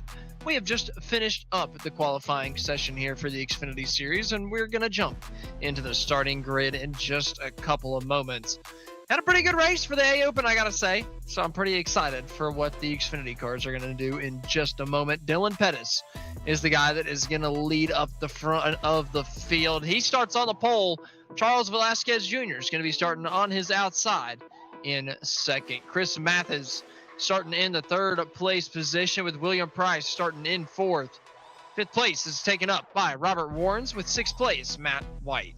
Daryl Hahn starting in seventh, with Mitchell Lancaster on his outside in eighth. Clinton Ingles starting in ninth, with Mac Porcapa rounding out your top 10. And in 11th place, Brandon Minto. In 12th, Ty Schoening. Adriano de Aguiar Gomez in 13th. On the 14th, Brandon Schaefer. 15th place, Christopher Cornell. 16th place, Dustin Montgomery. 17th place, we have Timothy Hargrave. 18th place, Dustin Smith. 19th place, Matt Bussa. And 20th, Cody Kelly. 21st is Eduardo Oliveira. 22nd, Cameron Hart. 23rd is Cameron Hamilton. 24th, Kyle Myers. 25th is Blair Wickett, with Joey Doucette on his outside in 26th. And Jacob Fifield is going to round out the 27-car field here tonight. So 14 rows, the last one taken up by just one lonely soldier. And, well, we got 27 cars in the field tonight. It'll be a fun one. A little bit less draft than we saw the A Open cars have to handle. And so I think that the Dirty Air is going to be a little bit less intense. Still going to have to fight through it. But I think we could see a little bit bigger runs through the corners than what we saw from the A Open just moments ago. Laying into them a little bit more, using more of the car's weight and speed to get through them without having to worry quite as much about having a car directly behind you is going to change the nature of the game a little bit here. Yeah, not having to defend at the same time as attacking. Exactly. I'm interested to see back-to-back what the differences between these two races are going to be, especially at the top split level. We're going to see some I'm hoping that we're going to see some clean driving. We had some good, I'm going to say it, we had clean driving in the last race up until certain points when it looks like the track and some of the track stress started to come up and creep its way through some of the middle of the pack. But I'm interested to see how the Xfinity drivers here are going to be tackling some of the same problems and challenges that the Cup Series drivers were just dealing with. I want to see an absolute show. Yeah. I want us to go down into turn number one, and I want to see half the field collide and explode. Just a singularity of cars. I believe it. It's Absolutely. Collapsing into a Dylan Pettis star. is going to go into turn number one and just destroy the entire field. Love it. I believe. Come on, Dylan. I think there should be a button you could push in iRacing to climb out of your car and then deliver a speech to the other drivers encouraging them not to race. I mean, think about the Buffalo Wild Wings commercial where it sends us to overtime because it sends a sprinkler out.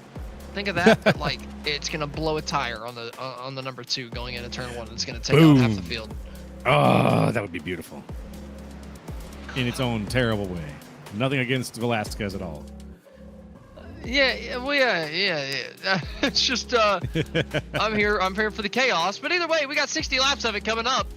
Dylan Pettis leading us down to the green flag, and it's flying, and we're racing in the Pocono Mountains. Coming down this long straightaway, one of the longest straightaways, I think, on the circuit right now in NASCAR, coming into turn one. This is where we see the two wide's going to stick, and all the way into the treacherous turn two, I think. We're going to have a lot of two wide driving going into these first couple of laps. Velasquez a little too wide on the outside of turn one. He gives up the challenge for the race lead. Dylan Pettis leading the way. They're still fighting hard, though, back here for fourth. Side by side, Warren's on the bottom of the racetrack, trying to take it from Mathis. Mathis looks a little bit quicker on the outside of turn number two, cycling through up to the fourth place spot. Now we have that stretch coming. The two wide didn't last as long as I thought it was going to as we come into turn three. Now toward the front, we've got that nice string of cars. Ooh, a little bit of contact maybe already. That was tight. That was very, very tight. Lancaster falling through the field a little bit after that, losing a couple positions. He was side by side, I believe. That was with Matt White. A little too close for comfort coming through turn 3. Maybe leaning on him a little bit too tight. Matt wasn't giving him too much room. I think we're 4 wide, further back in the pack, coming through turn 1. These guys are just leaving it all out there. Oh, hard on the outside wall. They're wrecking coming out of turn 1. Oh, I can't believe everybody's kept it straight. Still green. Unbelievable. Amazing recovery from some of those drivers. Can't even begin to list how many people were involved back there. Oh, Velasquez almost loses it up here up front in second. That's a highlight of the race right there, folks. Unbelievable car control from about 7 or 8 drivers who were all just blown to the inside of the track by bumping and grinding. I thought at least 1 or 2 of them were going to go around. I can tell you that for sure. Somehow, nobody goes spinning coming out of turn number 1 on lap 2. We keep it green. And, well, we keep it feisty up at the front. Velasquez not willing to let Pettis stroll away up in the lead. Pettis throwing that car into the turn. It looks like he's using every inch of the track, using every single pound of the car. And with about 3/10 on Velasquez right now, this could end up being a long stretch of green here. If these guys aren't going to be drafting quite as hard as the Xfinity as the Cup cars were, we could see this end up stretching out a little bit more than we did just about an hour ago. What an aggressive restart, though. I mean, yeah. Holy cow! Really impressive start. I didn't expect there to be so many people leaning on each other. I thought the next gen race, it was relatively mild. People were taking care of each other a little bit. Here, there wasn't really much taking care of each other. No, not as much brotherly love.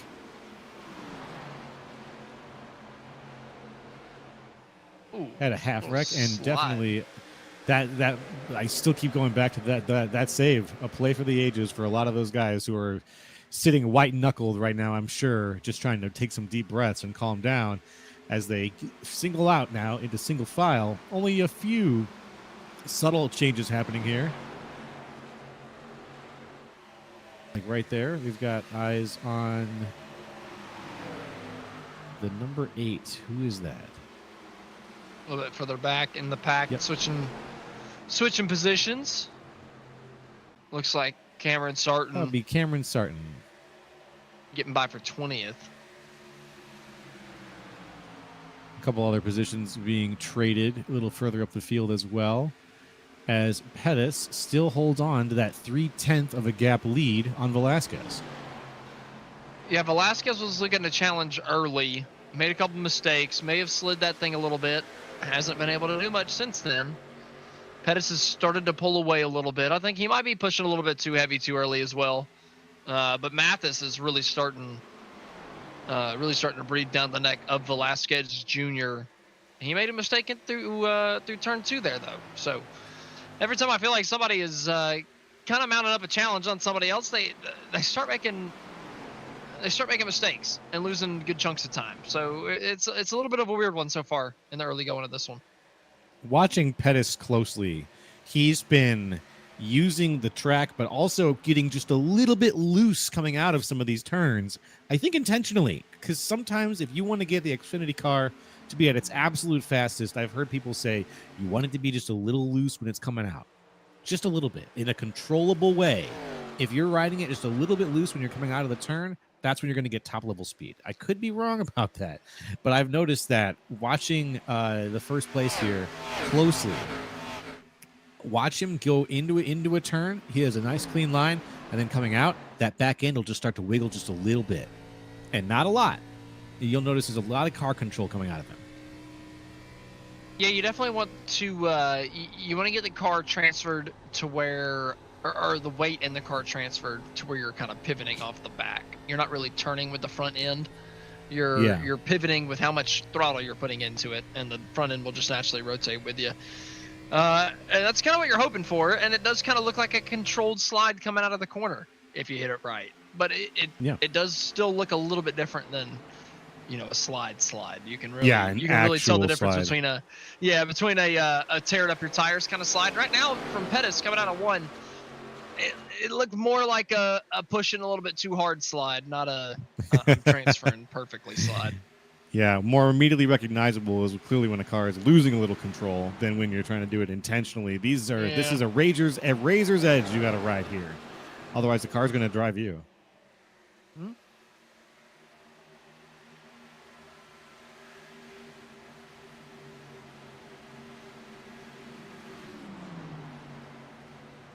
Let's see. We're on lap 7 right now of 60. As they cross the line, Dylan Pettis, Velasquez, and Mathis, you're 1, 2, 3. The gap widening considerably now between Pettis and Velasquez. Yeah, Pettis is looking a little bit quicker. 8 laps in, starting to pull away. Mathis is starting to actually fall off the back bumper of Velasquez. Price starting to pressure Mathis a little bit for that 3rd place spot. But he's also under pressure from Daryl Hahn. So it's really that 3rd place position that's up for grabs. Other than that, I don't know who the best car on the racetrack is. I feel like you got to wait for somebody to get up to 3rd and then be the challenger. But Yellow's we got out. yellow through turn 2. Huge accident. Multiple drivers involved coming through turn 2. The tunnel torner. Tunnel Torner. Tunnel torner, baby. The tunnel freaking torner has claimed some lives. I like it. I'll go with it. Tunnel torner. That's what. Yep. Disgusting. Hey, I've got a stutter. Torn up race cars. I've got a stutter, and you've got the tunnel torner tonight. Oh my gosh! The 4. I mean, Oliveira. Whoa. What in the world? Darby, did you see what happened to the 4? Let's watch Holy that one more shit. time. 4's there. It turns the 14. Oh no! Whoa! I mean, I don't know. I thought he was going over. I thought he was gonna flip. Those flaps on the car popping up. I don't know if that. The way that thing got up and over, I don't know if the flaps did anything. He got he still took the toe. That was huge coming down here. Let's see how it started again. Up and in. Definitely turned down just too early. I don't know what he was doing, but man. Yeah, that'll put you in the hospital. Ouch. Big wreck. 4 or 5 easily involved. That was a race ender for at least 1 or 2 of those cars. 3 or 4 of them maybe. Oh, yeah. We're back under yellow here. Our first yellow, actually, I think. Yeah, first yellow of the B Open. There we go. It took us 9 laps. The A Open, I think, was just a couple. It was 7. Yeah. Is Pettis coming? There's no way. Unless he can make it to the end from here, then maybe. And he's coming. I'm shocked. 50 laps to go. I don't think he can make it from here, so I'm shocked. You don't think that he's going to ride it from here to the end with 1 set of tires if it were to be all green? I mean, I guess he's going to come down for a splash of gas. But just... He's going to have to do gas. So at that time, he's going to do tires too. This sets him up for that. Knowing he's not how gonna, long he's the not, race if is. this thing runs green the entire way and they have to pit again, he's not taking tires on the next pit stop. Don't think so? No. He's just going to take a splash of gas. That they have. Whoop. Almost some contact on pit road there. I don't think he will. Oof. Stacked up on the pit. This is tough. This is a tough one. Tricky. We saw a lot of interesting pit decisions with the field basically choosing between A and B during the cup race. And A being take your tires at lap 11 with everybody, and B being don't. And now we're seeing, let's take a look at the stack up a little bit here. Split strategy again. We keep seeing it.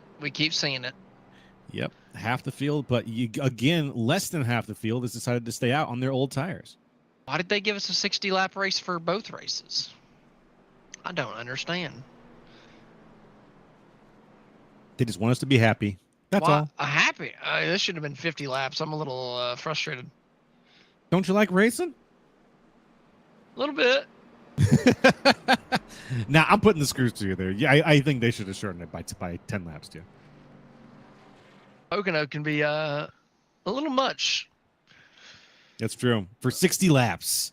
Yeah, because I've been a part of many Pocono races where they're just caution fests, and the cautions go by so slow at Pocono. So slow. They're bad ones.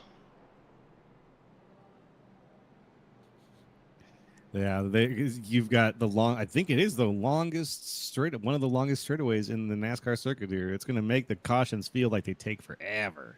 Luckily, nobody was a lap down whenever the caution flag came out. So we're not going to have a lucky dog. We don't have to burn an extra lap of caution. Woo! But now we've got multiple drivers a lap down, so hopefully they just keep their destroyed race cars in pit road and don't come back out. That would make things great. Problem. Yeah. No lucky dogs to worry about. Exactly. So do us all a favor, boys. Take it easy for the rest of the night. Stay out of the freaking race. Take some Motrin, some Aleve. Call it a night. Where is Pettis? Pettis is in ninth.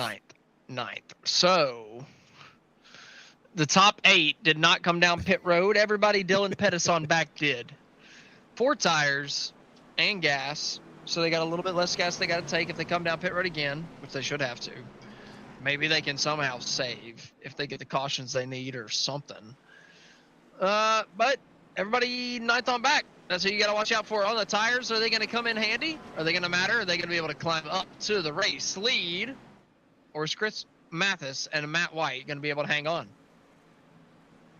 We're about to find out as we are ready to get ready. Coming around turn 3, we are in get ready position. Here we go. Doubled up 2x2 all the way through the field. iRacing pace car getting ready to pull off. Coming out of turn 3 here at Pocono. Coming out of the corner, these guys coming down to the restart zone once again. Chris Mathis leading the way. And we're back under the green flag from Pocono. Nice restart. What a launch from everybody there at the front as Mathis pulls away. Or excuse me, Pettis makes his way back up toward the middle of the group. Mathis at the lead, pulling away, yes, and starting his charge, his triumphant charge in to lap 12. Coming through turn 1, single file, first and second. Mathis, White, side by side for third. Cornell, Engel, trying to sort it out. Looks like Cornell's actually taking that. Schaefer settling it out with Engel for fourth. Engel continues to drop back. Having problems there in the 25. Side by side for the lead, though. Mathis, he was slow coming out of turn number 2. Matt White's going to take it down to the bottom of turn 3, and he'll take the lead. Mathis did not have the speed coming out of turn 2 at all. He fell back very hard to White, who was able to just push through with way more precision, getting on the accelerator better, just keeping his top speed up. And I'm anxious to see if this is going to cost Mathis another position as we go back into 1 and 2 again here. Almost did. Oh, man, the 27. He was way too wide entering the corner. Cornell going backwards. He was right on the tail of Mathis, and I think that Mathis might have just checked him up a little bitty bit with his braking zone on there in turn 1. Now we see him go to the inside. He's going to take advantage of turn 2 and just pull right ahead of him. He's going to try to throw it down to the inside of turn 2 through the tunnel turn. Cornell trying to take second. Mathis not. He's staying on the outside, and he might get a little bit of help here coming on the outside down into turn number 3. Mathis just trying to hang on to second, but that 27 on the bottom. He's pushing. He's sliding on the exit of the corner, trying to take the second place spot. Not able to do it. That outside line is probably going to prevail down the front straightaway. With the draft that they have and the side drafting going on, now putting it 3 wide. Almost. Mathis trying to put it 3 wide for a second there. Pettis trying to come through on the new tires, 2 in the middle. Here comes that 88. He's found the center groove, trying to push through into the top 3. Dylan Pettis through the center. He's going to find it. Move that Chevrolet Camaro up to third. Cornell with a smooth move and a very gentle block. Now coming down just to cut the nose off of Pettis. He's going to be defensive driving, keeping Pettis from charging past him. Pettis hot on his tail. Unwilling to let go, looking for the inside. He can't take it as they both drive down to the yellow line. Pettis being patient for now, but he is just rotating a little bit better through the center of the corner, gets to the inside of Cornell, and he's looking to take the second place spot, looking to make it quick, looking to make it easy. What can he do? Ball Coming down contact. into turn number 1.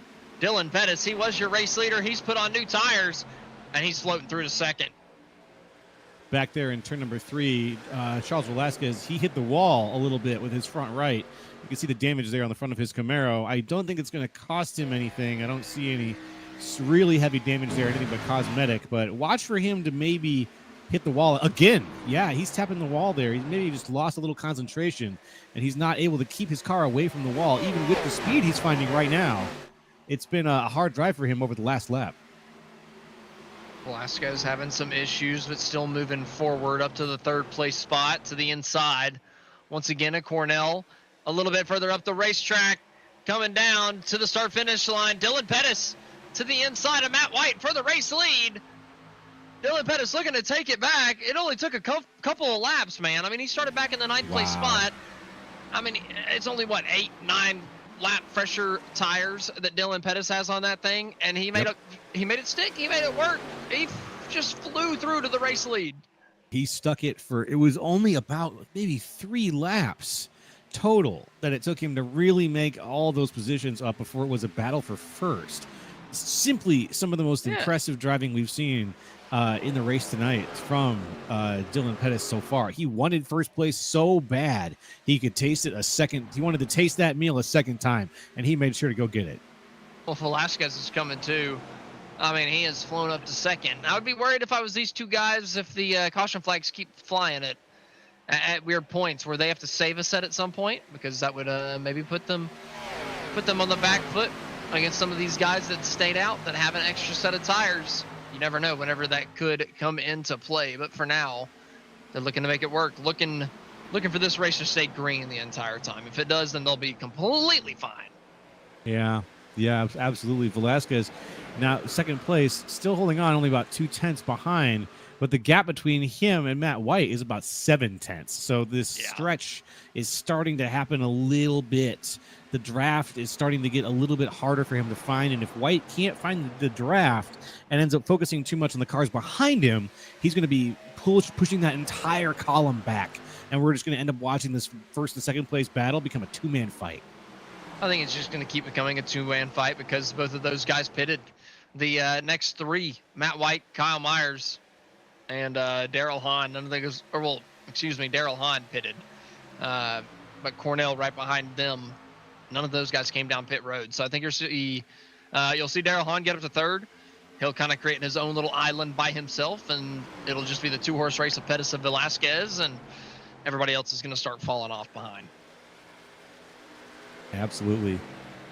Now I'm watching eyes close on Velasquez here. He is driving a much cleaner line now, trying not to hit the wall, making use of the fact that he had a little bit of time to repair his car. So it looks up, nope, bump, there we go. Cosmetic damage is back. He can't quite keep that car off the wall, but he has been making use of the fact that you can get so much speed off of it. And his line has been paying off, obviously. He's not letting his teammate get away. That's for sure. Nothing too crazy. Pettis not really gapping Velasquez whatsoever. I don't feel like Velasquez is really pushing himself too hard either.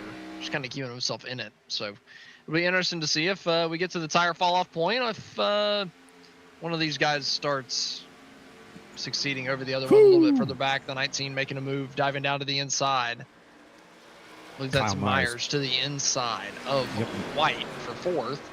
Big pass on field, White after driving too wide for a little while.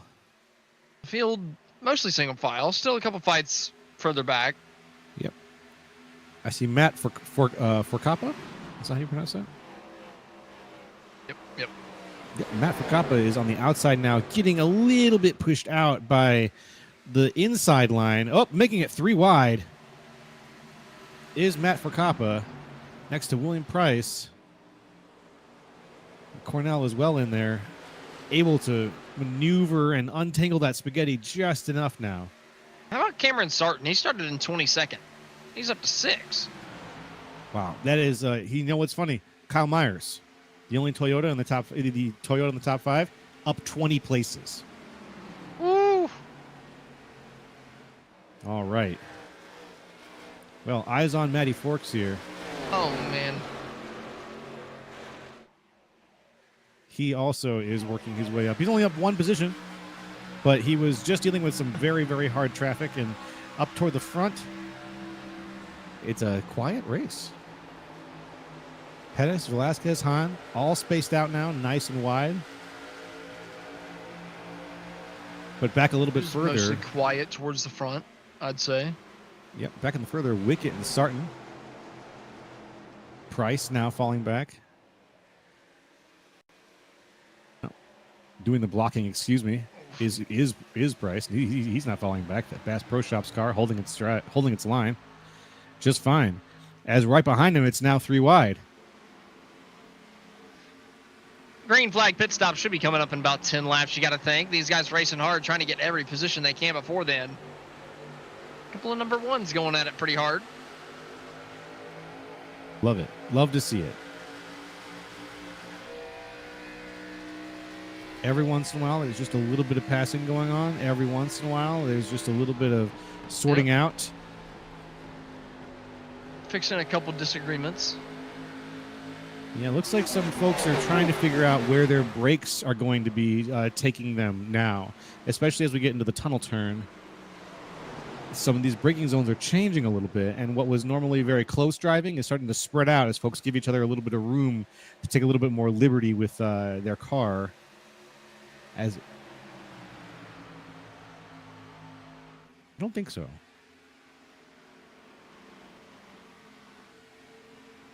Well, as most of the field spread out and we're coming up on green flag pit stops pretty soon, we're going to use this opportunity to take our first commercial break of the racing action of the Be Open. Where we come back, we got a lot more racing coming at you live and some green flag pit stops. Stay with us.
Racing isn't easy, but experiencing it is.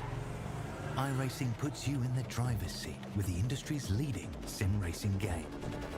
Drive on laser scan replicas of the greatest racing circuits from around the world. Go head-to-head against other drivers chosen by skill-based matchmaking to ensure competitive racing at every level. Compete across all your favorite series. In officially licensed cars, engineered to deliver the most accurate driving experience possible.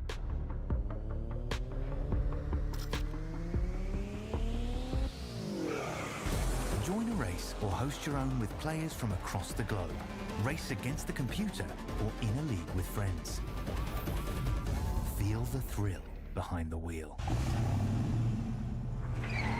Visit iRacing.com.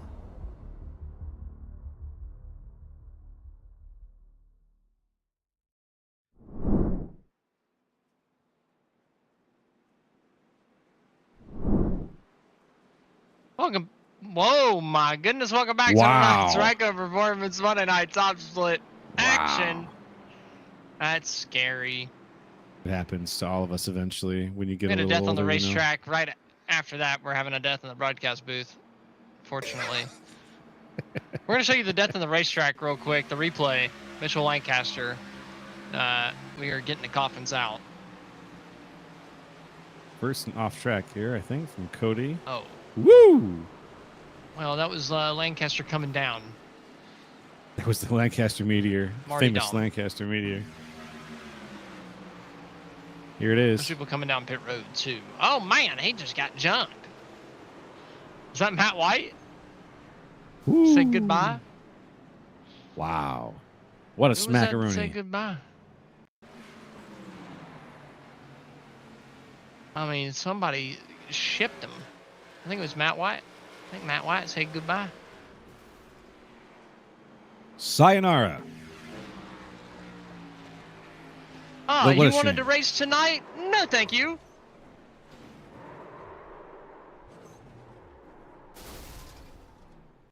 Nope, no thanks. You're hated going to the bed office. early. I don't care if this is the one night of the whole week that you get to race. You're going to bed right now. Get screwed. Youch. Lancaster out for the night.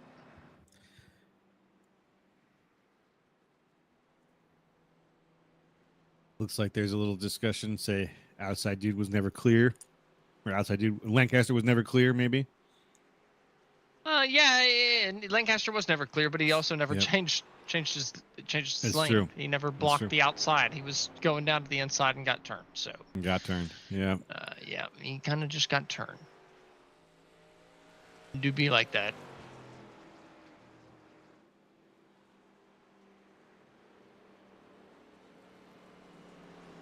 Played himself. Right off the front of that car. He got himself played off Yes. the front bumper of Matt White. Matt played him like a fiddle. He did. It's always whenever things like that happen, it's always interesting to me when I try to figure out whose fault was that. Is it a little column A, a little column B, or is it just all column A, or is it all column B? Sometimes you just got to point it out. Even if you don't, you just Yeah. got to remove the bias, not say anything, and just be like, okay, well, straight up, This is what happened. it looked like Lancaster, even if he was a little wide, I don't think he deserved to get right reared there, so I'm going to have to put that one Yep. on Yep. the guy that right reared him. And that just happens to be Matt White in this scenario. So I'm going to have to say Matt Gotcha. White right reared and killed a man down into the bottom of turn one of Pocono, the fastest spot on the entire circuit. And by circuit, I mean the fastest spot on the entire schedule, right? All 36 races. That's the fastest spot that you're at in the entire year. That's how you kill somebody. Wow. I spun a man in Pocono just to watch him die. He's dead.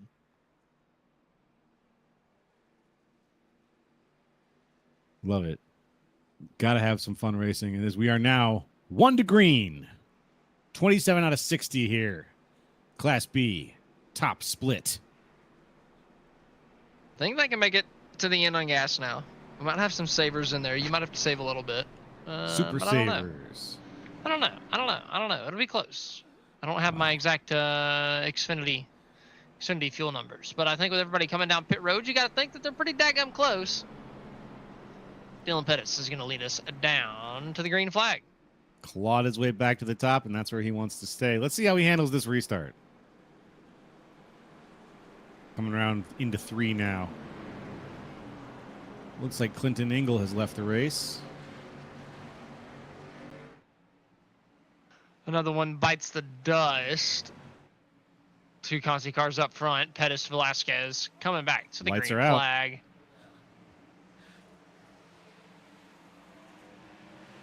We're back into the green flag. Dylan Pettis with a really good start. Coming across the start-finish line, easily clear of Velasquez before we get down to turn number 1. We're going to be single file for the top 2, maybe side-by-side for third, as Myers on the inside trying to keep it from Hahn. Pettis again showing his prowess, leading his way into the front of the pack as they spread out. Still too wide toward the middle, but the front is getting back into that nice string of pearls formation that we've been seeing so much during this race so far. Down into turn 2, a lot of the field fighting further back, about 8th place. Everybody's side by side, fighting hard, trying to take every position they can get. Hahn still to the inside of Myers. Coming down into turn number 3, trying to take the 3rd place spot. Myers, though, on the outside, he's going to be tough to pass. You just pinch him down on the inside of the corner, and then you get the better run off, and you have that huge draft all the way down the front straightaway. It's just tough to beat. And Myers uses it to his advantage. He's going to hang on to 3rd over Hahn coming down the front straightaway, you got to think. It looks like he's going to. He's even on the outside here where there's maybe a little less air for him to work with. He's still Contact got the further back, speed. spinners down into turn number 1. One car stops sideways. Oh, a couple more wrecking coming out of turn number 1.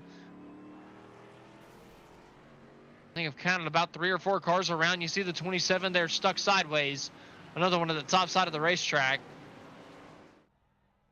Looks like that. So blown motor. It's Cornell. Cornell blew his motor. And I think I saw 2 or 3 others have a tough time. Looking at the inside, just nudges the 19 around. He's pushed up the racetrack himself. The 19 couldn't quite save it. Came back up across the field.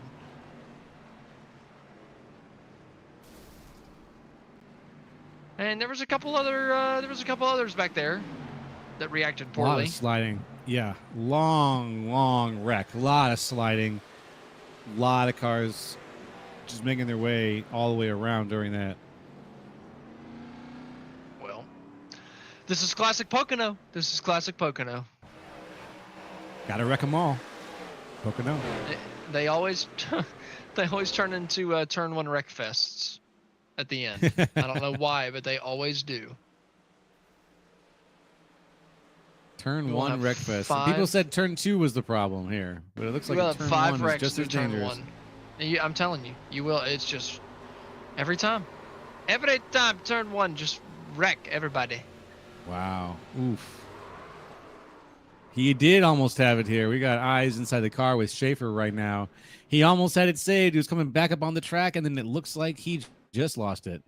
Hard to say exactly what caused it. Is there a bump there that he hit or something? I think he just transitioned from the apron to the real racetrack and was pushing too hard.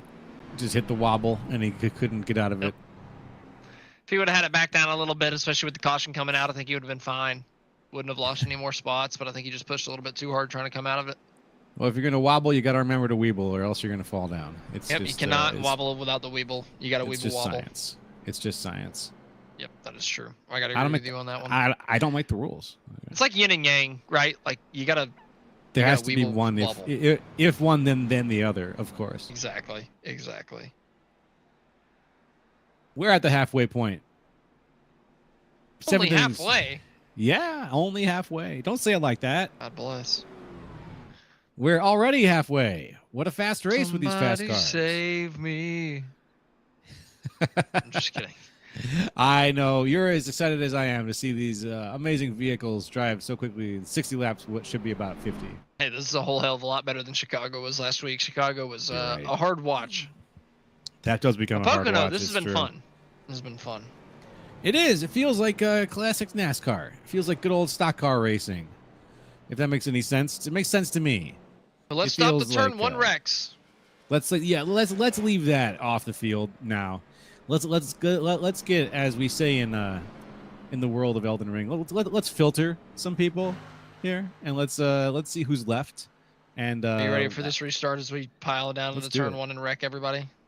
I am going to be ready. I think we're 2 to so green excited. right now. This restart is going to be everything, considering that we're halfway. We've got people. Most people look like they took tires around lap 25 here. We had a few people who actually pitted on lap 30, back toward the back of the pack there. Ty Schoening, Joey Doucette, Dustin Smith.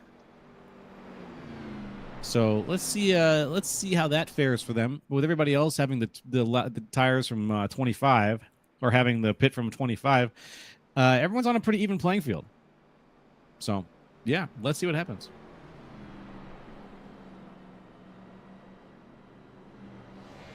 I like that. All I can see is the comment "forks" from David Robertson. Probably the most important comment that we could possibly get. Yeah. I want to know what it's really about. Like, what do we need to know about? Like, are we talking like pitchforks? Like, are we protesting somebody? Like, are we like snatching somebody's head off? Like, what are we doing? I'm pretty Or sure are we it's like Matt eating hot dogs Forcappa's with forks? nickname. Like, nah. Pretty sure it's Matt Forcappa's Well, that nickname. makes a lot of sense too. It would make too much. It makes too much sense. That's the thing. It's not as interesting as Would it make being a hot little dogs bit more with sense than pitchforking somebody's head off. forks. That's true. That's true. Now we are 1 to green as they line up 2 wide by 2 wide by 2 wide by 2 wide going around. Woo! Who's gonna wreck them all into turn 1? Who's it gonna be? Which one of you guys? Probably the guy in the Ty Gibbs scheme. I think it's going to be Sarton, the guy in the Ty Gibbs scheme. I'm guessing it's going to be Sarton. Not that I have anything against him. I don't. I'm just throwing a random dart at the board here. He's just got a feeling. Yeah. I like that call. I like it just because you go with whatever's in your gut. Really, that's what I got to do here. Better's intuition. Yes. I was betting the horse with the funniest name. That's a little bit more logic. You see a Ty Gibbs scheme, you think, oh, he's good to wreck a couple guys. So Kyle Fair Myers, enough. I'm looking at you. I'm sure you're going to wreck a couple of them. Alrighty. Down out of 2 now. A couple of cars trying to play catch up. Some of the guys who were pitting, it looks like they're back out in the field trying to get back up to the pack.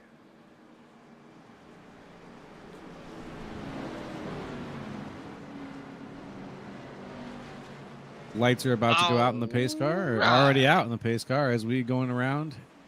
28 laps to go. This time by. Pace car getting ready to come down. Hopefully we can get a good long green flag run this time. Dylan Pettis leading the way. And we're racing once again from Pocono. Pettis easily gets a good jump. Coming down to turn 1. Can we all keep it orderly? Can we all keep it nice and neat? Or are we all going to need a couple ambulances coming down to turn number 1 as we all cycle it down? 2 by 2 by 2, couple 3 wides. Getting through. Pettis still leading the way. Myers trying to take second. It's tight between him and Velasquez. Big power out of these cars right now as we see the 2 wides still being maintained. A little bit of shuffling going on. Now we finally got the zipper effect happening. Pettis still maintaining that lead, 2/10 up. Little bit of loose out of turn 2, but still holding on. Just about contact for second. Velasquez was trying to turn into turn 3. Myers not letting him do it until the very last moment. Myers then all the way down to the bottom. He's got the bottom side down the front straightaway. That's typically not good. Velasquez all the way down the front, able to draft up. That's his teammate Pettis in front of him. He's got the draft. Coming down into turn number 1, he'll have the advantage. Can he use it? Can he drive it in deeper and wrap that Conti machine around the outside and take second? Those cars on the inside now have got it hard. They've got this line on the outside that's trying to just train right past them, looking for places to slide in, trying to get advantage. But now might not be the time to try to push for places while we're still just getting in line. But without the draft of the heavy cup car, we're not going to see these constant passes going on. Hahn pushed too much through turn 2, just about wiped Myers out. And I thought we were going to get a 3-wide battle. Now they're stuck in a side-by-side battle for the 3rd place spot. Myers, Hahn fighting for it. Busa right behind him in that 5th place spot just in case something goes wrong.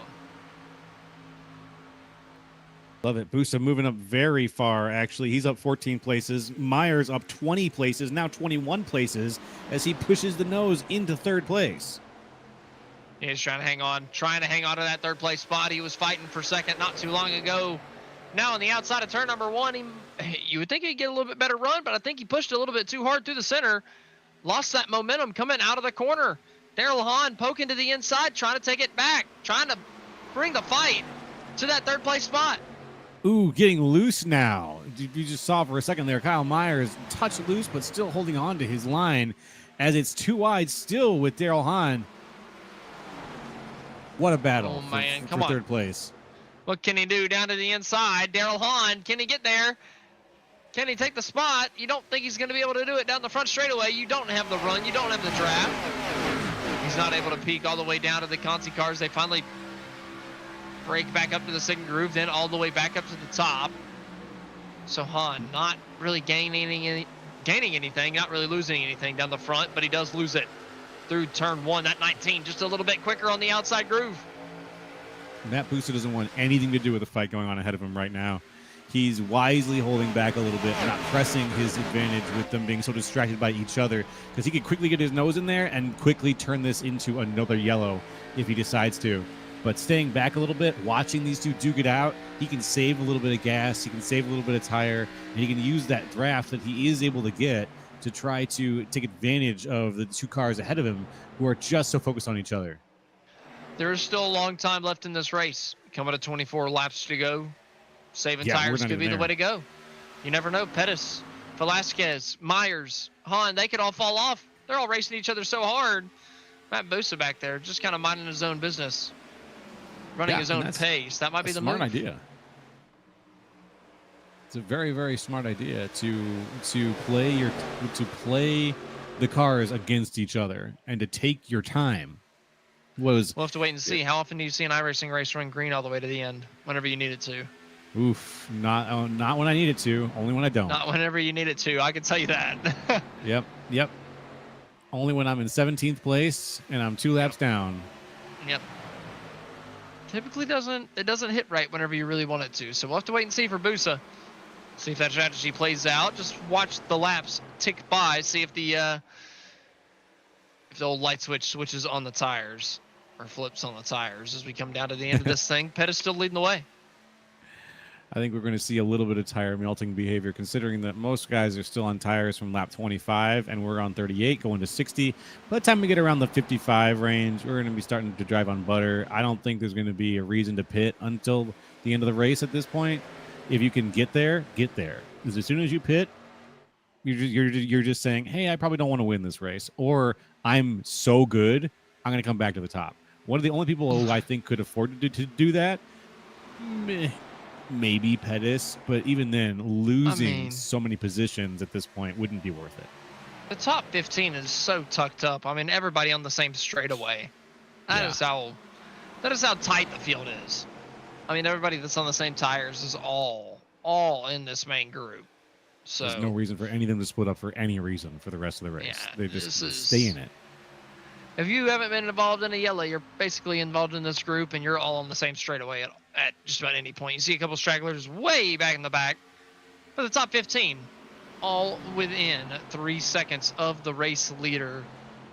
Fantastic pace out of the crowd tonight, and well, we're still thinking that we're saving a little bit to be able to make it to the end. So maybe we're seeing a couple people maybe holding back ever so slightly.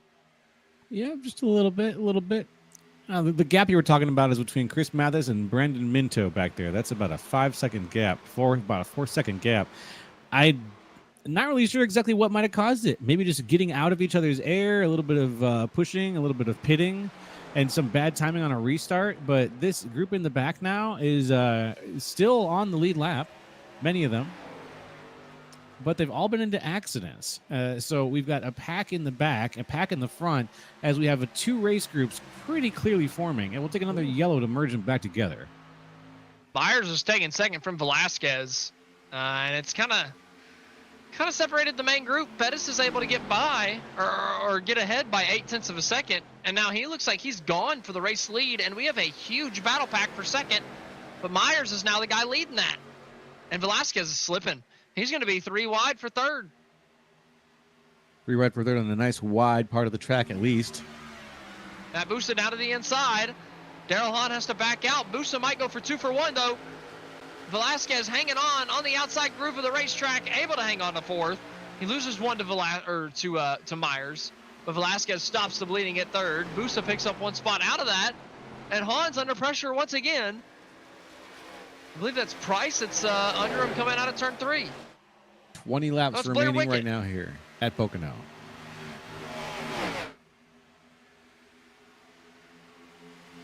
Blair Wickett. That's a name that was also toward the back. 19 positions up right now. One of our resident Canadians here.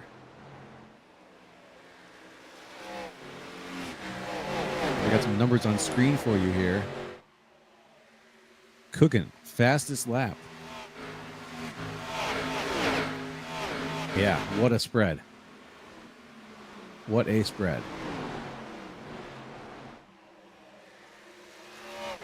Side by side coming out of turn 2. Man, that was close from starting. I mean, basically kissing the fence all the way out of the corner. Just trying to hang on to 6 on the outside. Wicket now pinned down to the bottom. He had a charge, able to get past Hahn for a second, but now he's on the free fall. He's got 2 lined up to his outside. Velasquez looking like he's giving up 3rd. Busa's gotten his right rear quarter panel, and he's around the outside down the front straightaway. Matt Busa up to 3rd. Busa with quite the drive. Myers with an incredible drive as well.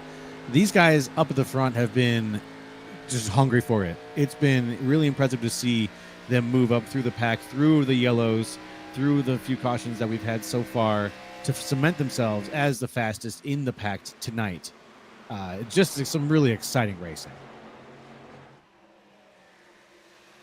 Yeah, it's been exciting so far, but the field has kind of spread itself apart as we're coming down to the end of this thing. Everybody kind of saving their tires to the right point before we come down to the end. So we're going to use this opportunity to take our final commercial break of the evening. When we come back, we're going to take this thing to the checkered flag. No interruptions. Stay with us.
Racing isn't easy, but experiencing it is.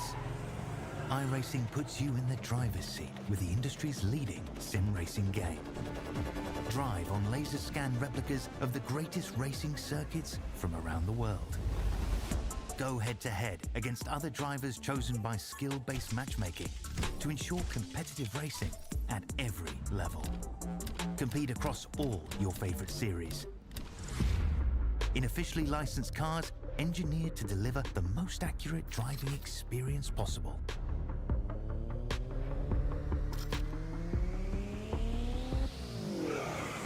Join a race or host your own with players from across the globe. Race against the computer or in a league with friends. Feel the thrill behind the wheel. Visit iRacing.com.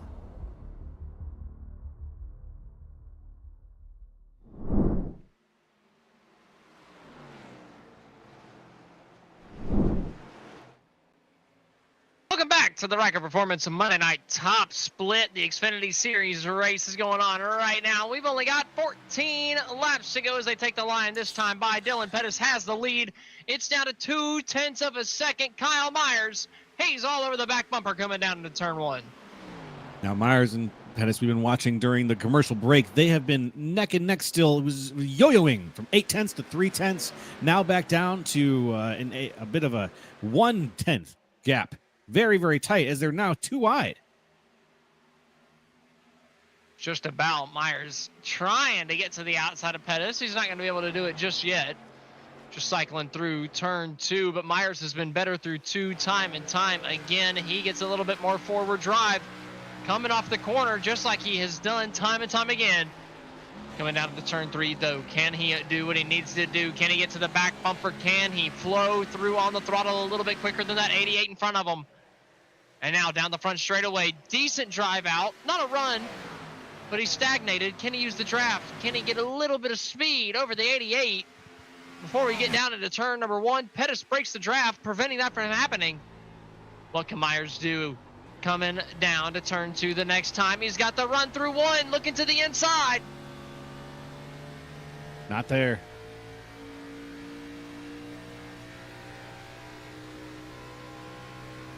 He held it for a moment, looking back down to the inside, though, as we come down to turn number two. Pettis just trying to hang on. Myers pushing down on the entry of turn two, sliding it on exit. That number 19's pushing it for all that he's got. Unable to make the move. Matt Busa is coming. What a drive out of Myers. Absolutely insane amount of push. He's trying every corner he can. He's driving as hard as he can into the inside, looking for any space he can take away from Pettis. Pettis just trying to place his car wherever he can to defend the spot. This time, though, the 19 gets out before he even gets down to the start-finish line. Each side drafts the 88 all the way coming down into turn number one. The 19 has the momentum. He just doesn't break coming down into turn number one, and he takes the position. The 88 goes for the undercut, tries to get back down to the inside, but it's going to be Kyle Myers moving himself up to the race lead. It only took him a couple laps, too. That's not too bad for the 19. What a mad drive from the mean green machine of Kyle Myers. Oh, Kyle Myers just got sent. Dylan Pettis got into him. Pettis gives up the spot to his teammate, moves himself back to third. But that cost Myers some time. Matt Busa is now coming. Matt Busa moving up into second place. Myers, what an incredible drive. We were just saying it only took him a couple of laps to catch up and pass with his much more superior knowledge of how to work some of these turns. Fighting hard further back, just about three wide. Daryl Hahn on the outside. Not able to get his nose out there. Sarton ends up occupying the outside groove. He's got Blair Wickett to his inside. It looks like Cameron Sarton's going to be able to take the fifth place position on the outside. And now Wickett's stuck on that inside with a bunch of people just lined up on that outside groove, ready to take his lunch money. You can't do anything down there. It is so frustrating. Nope, just running the train. And he's trying to find a spot in it. Can't find the door. Look at Sarton get away. He was in this fight. He's gone. And that battle with Hahn is slowing down the column here as they sacrifice the positions and further spread out the pack. If you're Cameron Sarton, you're loving that. You're basically guaranteeing yourself a top 5 unless you absolutely obliterate Sire. So great for him, because they're still side by side for 6. Blair Wicket, Darrell Hahn still fighting for it. It's a good position to be in. If you're Sarton, that is. Obviously not if you're Hahn. Sarton's loving it. That's why you always fight to be the front of one of these groups. You put yourself to the front, and you give yourself the opportunity to pull out of it. Unless you disconnect yourself from a group, you feel like you're just gone. You're not going to be back in it unless you do something stupid. So, yeah. Sarton, for him, he gets to the front of it, and as soon as he does, he detaches himself from it. It's a great feeling, and now he's gone comfortably in the 5th place spot. But when you got the argy-bargy going on behind you and you got guys pushing and shoving, they're going to be more focused on trying to make sure that they don't crash into each other. They're going to naturally end up slowing down their corners. Your mind shifts out of cornering for speed mode and it shifts into cornering for safety mode, and that's just not as fast. So tight for these guys coming out of 3, man. Wow. Wicket and Hahn are fighting tight. They were not giving up this fight. Neither one of them wants to get in line. Neither one of them wants to just finish the race in the position back. They're still chomping. They're still chomping and trying to use each other to, I guess, catch up, but it's really just ends up costing them a lot of speed, it feels like. 6th, 7th, 8th, 9th, 10th, 11th, all under a blanket, fighting hard for the 6th place spot. Right now, it's Hahn. He's the one that's got it. Wicket just finally falls into line. There we go. Yeah, we do have a single file train from 6th to 11th, but they're not going to catch anybody off of this now. This is too little too late. I think that they're just going to have to fight hard for the 6th place spot, or hope and pray that we get a yellow flag that shakes this thing up one more time. Yep, with only 8 laps to go, that single file line couldn't have come at a worse time, basically. Because if you don't start fighting again immediately, that's where you're going to end this race. So I expect that single file will either stretch out and become another wider pack, or pretty quickly we're going to see it turn back into who wants 6th place, who wants 5th place. I think it's the most likely spot for a yellow. Yeah, I'm going to second that. Definitely the most likely spot there. Darrell Hahn's the leader of it. We'll have to wait and see. I'm just really nervous about it. I mean, don't get me wrong. It could happen between Velasquez and Sarton, who are close to each other for that 4th place spot. Sarton has caught up to Velasquez. Pettis and Busa, they can fight hard for the 2nd place position, but I mean, really, I feel like the leading spot where I could see a culprit for a yellow flag would be this big battle pack we got from 6 on back. Gotcha. Are Pettis and Busa, are they on the same team? Yeah. Thought so. Okay. Well, then, you know what? If I was in 2nd and 3rd place with my teammate, wouldn't make it a competition at that point. Especially if we were that far ahead of the pack behind us. Why wreck each other out? Fair point. That's a fair point. But that's you never just know. teamwork, man. That's just teamwork. Got to be a good team player. So if I was Pettis at this point, I'd say, all right, Busa, you're going to get 2nd. I'm going to get 3rd. We're going to make sure of that right now. Let's drive the best lines we can drive. And then they might try to make sure of it, but they're side by side behind him for 6.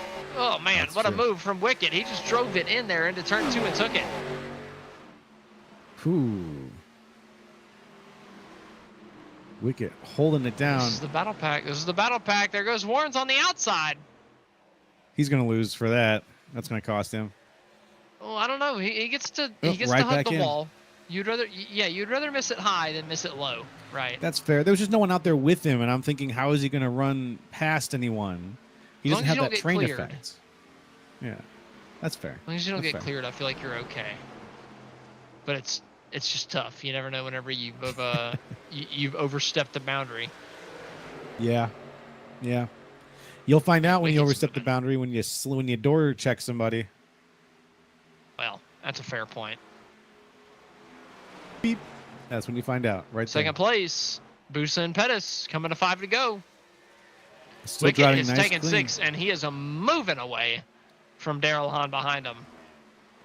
Oh yeah. So it's turning into a battle for 7th. I think Hahn is kind of just the guy holding up the train behind him. Warren's almost gets turned through turn 3. He went for a huge slide. Blair Wicket just hit the outside fence coming out of turn 3.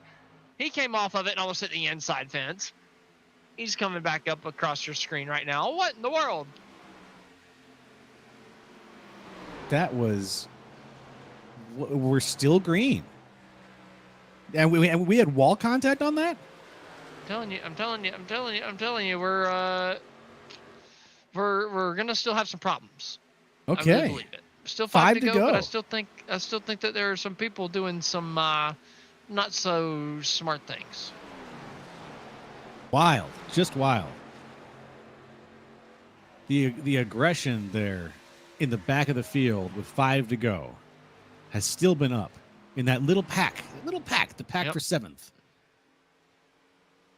The fight for 7th. What a bloodthirsty fight for 7th place. I love to see the competitiveness along the entire length of the field here. It's always nice to see.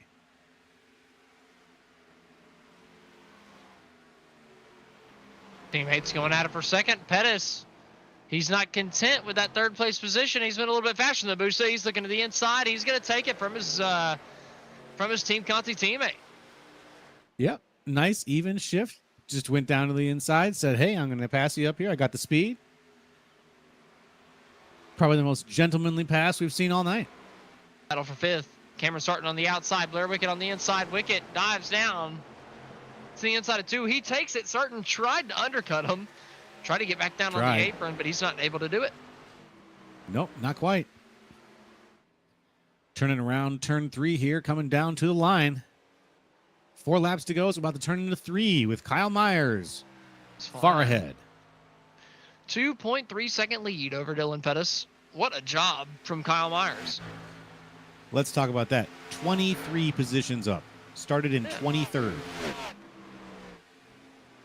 23rd position across 60 laps. Impressive. Where's the yellow going to come out from to ruin his night? Oh, you're asking for it, aren't you? It's just going to happen. It's just going to happen. It's iRacing. You know what? It is. iRacing is much testier than real life in that way. One little bump becomes one big headache. It's very, very true. But when you're at the front and you don't even need to get near the wall if you don't want to, and whoa, we got some wall contact in the back. Smoke flying. I'm telling you. It's not going to come from the front. Somebody's going to do it. It's going to be somebody battling for like 16th. If we get that green-white checker, do you think Myers will maintain the lead? Probably not. No, I don't think so either. For some reason, I got money on Matt Busa or Dylan Pettis at this point. The restarts are just really stupid sometimes. So they are. Here they've been interesting. Yeah. So very I aggressive. don't know. It'd be a tough one. We'll see. 2 laps to go. Coming out of 1. That's been a trouble spot. Looks like everybody's getting through there okay for now. Kyle Myers hoping and praying everybody gets through at least turn 2 okay. Maybe if they wreck in turn 3, it'll be okay because he's so far out in front that he'll be able to cross the white flag before they wreck. Yep, he just wants to see that white flag before the wreck comes out, if there is going to be a wreck. I don't want to be the one who curses it, then make it happen. I'll be the one who does the opposite. No wrecks, please. Kyle Myers coming to take the white flag. There's no wrecks. The yellow flag is going to stay in Barney's pocket, and we're going to finish this one. 1 lap to go. Kyle Myers. I mean, where did he come from, man? He just poked his way through the field at the end of this thing. Like you said, started back in the 24th place spot, up 23 positions, all the way up to 1st. What a drive. What a drive from Kyle Myers. Brought that Toyota with him straight to the top. The only Toyota in the top 12. Jeez. Love it. Nobody likes the supers. Nobody likes the supers. And hey, I digged on the Tide Gibbs paint scheme too. I said that they cause wrecks, but hey, I haven't seen him cause a wreck yet. I've seen him make some really good moves, drive this thing up to the front. And maybe that means that I should put some money on a Ty Gibbs victory this week because Kyle Myers is changing my mind. Coming out of turn number 3, he's going to bring that number 19 to the top step, and he's going to win from the Pocono Raceway. Did you see that slide at the end there? That big, big finish coming out of 3. What a finish. Just styling on him. Had to do it to him. Had to do it to him. Gotta love the style points. Gotta love the style points. Kyle Myers. Beautiful. Beautiful race. Dylan Pettis coming in second. Matt Busa in third. Beautiful finish. That's what we kind of expected to see, though. That string, a little bit less drafting, a little bit more spread out. Like the B car, man. The B car is a fun one. The B Do car love is the a B fun car. one. I think Kyle Myers really likes the B car. Clearly, he really knew how to drive it. Put on a clinic tonight, and you know, in the top 6, we had hard chargers up from the 20. We had 23 places gained. Matt almost said it again. Matt Busa gained 16 positions. Blair Wickett gained 20. Cameron Sarton gained 16. So there was a lot of hard driving going on in the top 6 tonight. Well, guys, coming up from the back, we're going to take our final commercial break, and whenever we come back, we're going to try to have some interviews on the other side. Be sure to stay with us.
Welcome back to the Ryco Performance, a Monday night top split. We've just finished up the B Open action. Kyle Myers is the guy bringing home the trophy at the end of the night. Dylan Pettis in second. Matt Busa rounds out your podium. Charles Velasquez Jr. in fourth. Blair Wickett fifth. Cameron Sarton in sixth. Daryl Hahn in seventh. Matt White in eighth. Cameron Hamilton ninth. And William Price rounds out your top 10. Robert Warren's in 11th, Joey Doucette in 12th, Chris Mathis in 13th, Dustin Smith 14th, Brendan Minto 15th, Timothy Hargrave 16th, Matt Fracappa 16th, Jacob Fifield 18th, Ty Schenning 19th, and Adriano de Aguilar Gomez in 20th. 21st is Cody Kelly, 22nd, Brandon Schaefer, 23rd, Dustin Montgomery, Christopher Cornell in 24th, Clinton Engel in 25th, Mitchell Lancaster in 26th, and Eduardo Oliveira in 27th. It's going to be your full field rundown. Next up, we're going to talk to our race winner, Kyle Myers. Give him a little talking to, see exactly what happened throughout that race. Kyle, interesting race for you, bringing home the checker flag at the end of it. Didn't really say your name too much until the end of that thing, and you kind of poked your way up towards the front of the field all throughout the entire thing, and put that thing up towards the front whenever it mattered most. So just talk us through your night. Yeah, just didn't really get a chance to qualify, so I figured I'd just start them back and just kind of feel things out a little bit. And then that early caution came out. I didn't really want to burn a set of tires right there, but it ended up playing out the way it needed to. But I mean, really just showed up to beat Ryco, and we beat Ryco, so it was a good night. Well, God, congratulations. How is it whenever you have to come from the back of the field, you have a mission like that on the top of your mind? How much more difficult does it make it, or does it just kind of feed you to drive you to make you, drive a little bit harder, a little bit faster? make it happen. I mean, you always try not to burn your stuff up coming through the field, but then again, you don't want to hang out back there too long and get caught up in something. I mean, everybody's here lately just been so fast, short run, so even speed, and then you got guys who just want to send it for the first 10, and you just got to pace yourself and then hope everything works out. Well, Kyle, who do you have to thank at the end of this one? Really just I guess the guys over at Summit Sim Racing who just kind of been supporting, and then really that's it. Kind of off doing own thing now, so it's good. Well, Kyle, congratulations on winning the B Open race from Pocono tonight, and well, you completed your mission pretty good tonight, so congratulations. Sure did. Thank you. All right, that was your race winner, Kyle Myers. Looking forward to seeing if he can do anything else in the coming weeks. That's going to do it here from us at GridVision. Joe, what'd you think of the racing tonight? Woo! Learned a lot about Pocono. Can tell you that. Learned a lot about how to wreck at Pocono. That's for sure too. So I think that's what I took away from this was Pocono is a race to be enjoyed, but also one to be feared. I'm looking forward to it coming back around. It was a little bit of a tough track for these guys tonight, so it'll be interesting to see what happens on Friday night whenever we go racing again for the Ryco Performance Friday night top split.